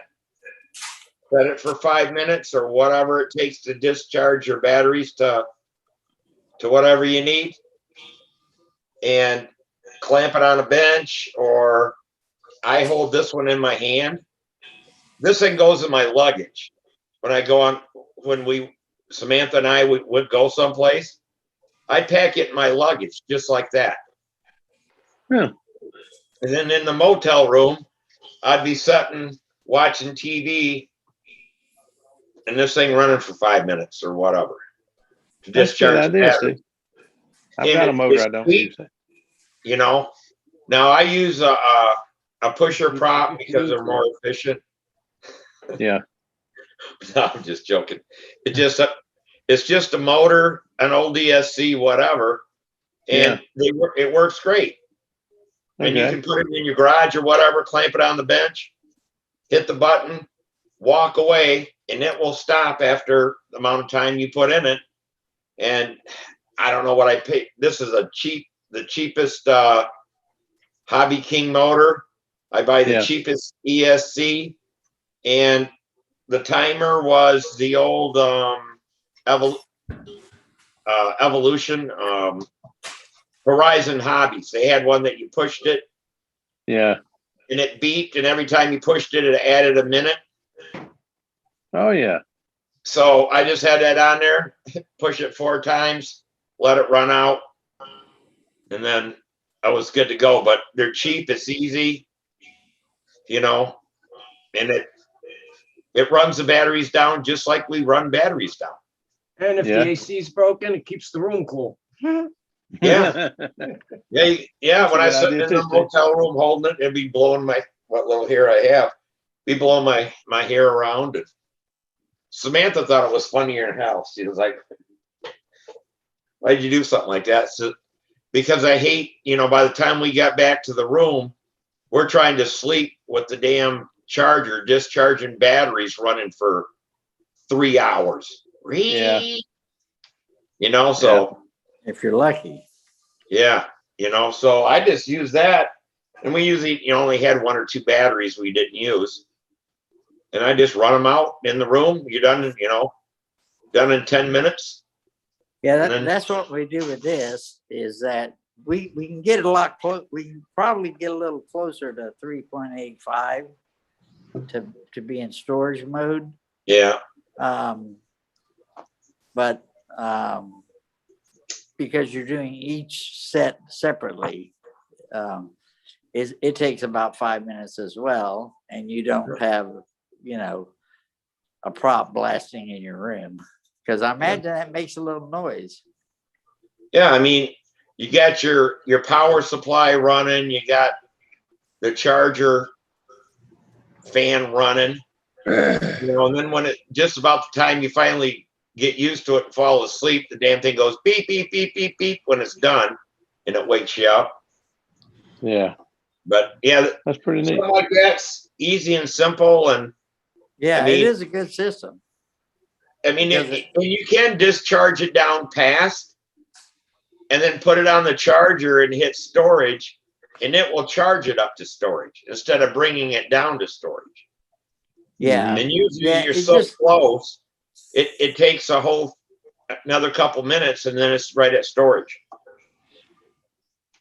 Good idea. The only advantage to the lights, of course, is that you don't have to watch them at all. It's going to take 5 minutes. The lights are going to be out, and every now and then one of the lights will blink, and you just unhook it, and you're going to be pretty close to your storage voltage. Now, on the rocket, I'll see if you guys can see this.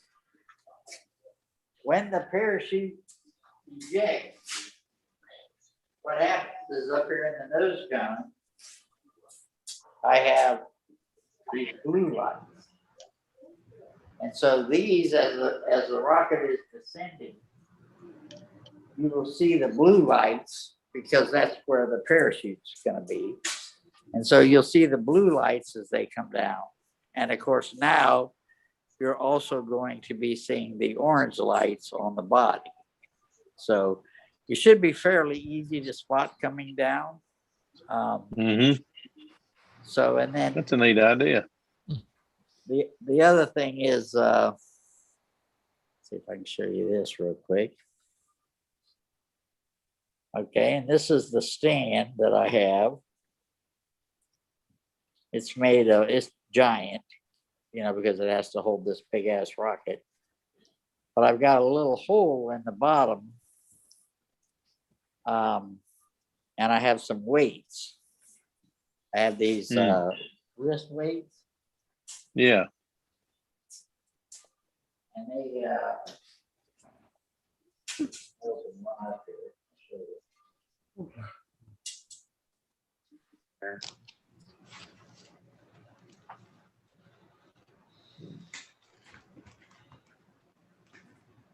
Yeah,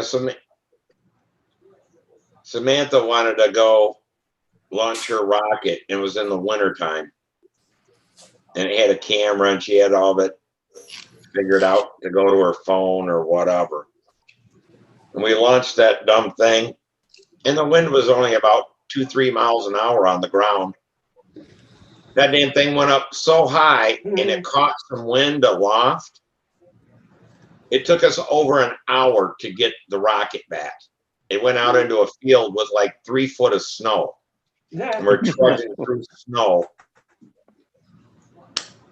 You know, trying to get the rocket back. A half a mile away, that rocket landed. I was like, oh my God. But we got her rocket back and downloaded her video. But yeah, launching rockets is quite a little science. So you can see one of the weights is now on this leg. And then I have a screw that holds the launch rods in. And the way I've done the launch rods is that the big rod goes in the hole. And then when you need to do the little rod just slides right inside that hole as well. So you're just doing a swap out. So you can launch big rockets or medium-sized rockets. These ain't big rockets. This is not considered a big rocket. now, do you put like a pan on the bottom to blow the exhaust away or not? Yeah, I have a deflector plate. Diverter, yeah. Hey, Jim, what size engine do you use in that rocket?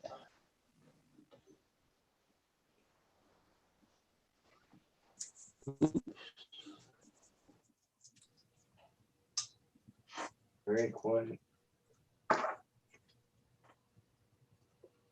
Maybe he didn't hear you. Yeah. Oh, my speaker died.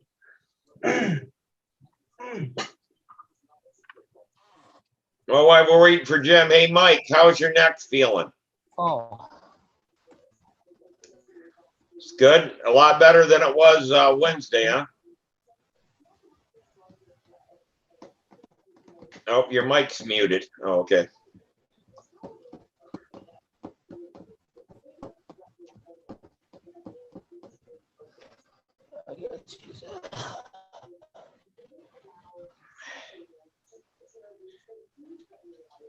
Well, I tried to get John Paris to come in tonight, but I guess he had too many cocktails. But he finished up another airplane. I mean, hell, he finishes one about every other week. He did an Aries. He sent me pictures of it. But he wants to maiden that this weekend and a new Vector 40 electric and I don't know, something else. But I wish he'd get on and show him, but he doesn't ever get on. Okay, so this is the deflector plate. And what I had to do is I had to, on the big rod,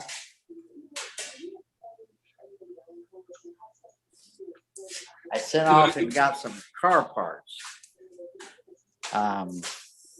that have these special ones with a bolt in the side because they have a little side area, and then these slide down. This piece will just go in here. And two of them lock in the if I got that open. I think so. But at any rate, this one slides in, and then the first two actually hold the deflector plate, and they'll really squeeze it. The third one actually goes partway down the rod, and it is where your rocket stops. It's a stop so that your rocket will go down and hit that thing, and that'll be its launch position. Then for the little one,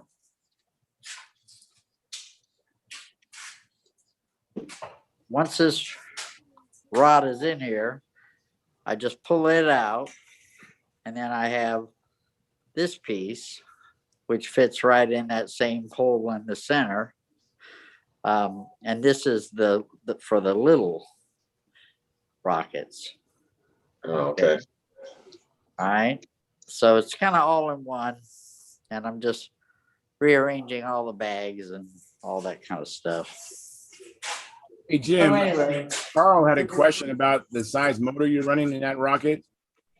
He was off screen, so you might not have heard his question. yeah,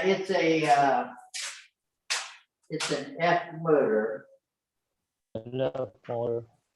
And I do have a, one day when I'm very brave, I will fire the G motor. I have a comparable G motor as well. And it'll fit right in the same hole. And it's, it's very comparable as far as, all right, so let's switch back. So, but it's actually an F motor, and I would have to get a motor to show you how big they are. Yeah. Well, I played with the rockets when I was a kid, but they were A, B, and C engines. They weren't quite as big. As I was just curious. Yeah, the smaller rockets like Mike has, they're probably, Dave gave him so many that he's got, I think, half A's, B's, and C's, and D's for those different type size rockets. And some of those actually do have a different rod, but I have another rod, made up for that size. But it was so windy at the Nats that we really couldn't do much with it. I mean, I'm a good launcher. The last time I flew it there, it landed right at the end of the L pad. But 45 degrees is a bit much. Yeah. So how high will that big rocket go? Oh, it only goes probably about 600 feet, something like that. Oh, really? Okay. It has lots of smoke. Well, see, it's not made to go high. Oh, that's why it has such a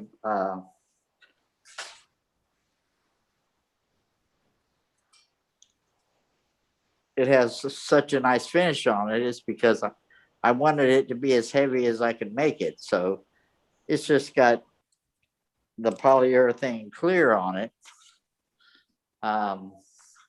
so that it will. And while you guys are talking, I'll go get a motor and I'll just show it to you what that size motor looks like. So, all right. Hey, Jim, let me catch up on the chat. We've had as many as looks like 29 viewers. We have 25 likes. So if anybody hasn't hit the thumbs up button, please do that. And we're going to be going into the after party pretty shortly. It's almost 9 o'clock out here. And I want to thank everybody for coming on in. We had a really good show. We had some new guests, which is always exciting. We had, Rick Jones coming in for the first time and Walter Moore coming in for the first time. Appreciate that very much. And I appreciate people coming back. Dennis hasn't been here in a while, and glad to see him. And then Robert hasn't been here in a while. He came in, so it's a good show, and appreciate that. And we had $10 in chat revenue. No new members. Consider joining our YouTube membership, which is only $4.99 a month. And we'll be back Monday at 6:45 again. And again, we're not ending the show. We're just going to be ending the live stream. We're going to continue on for some time. And then we have some guys that continue on beyond when I'm here. But anyways, thank you very much for coming in. I'm going to end the live stream now. And let me see here. Stop live stream.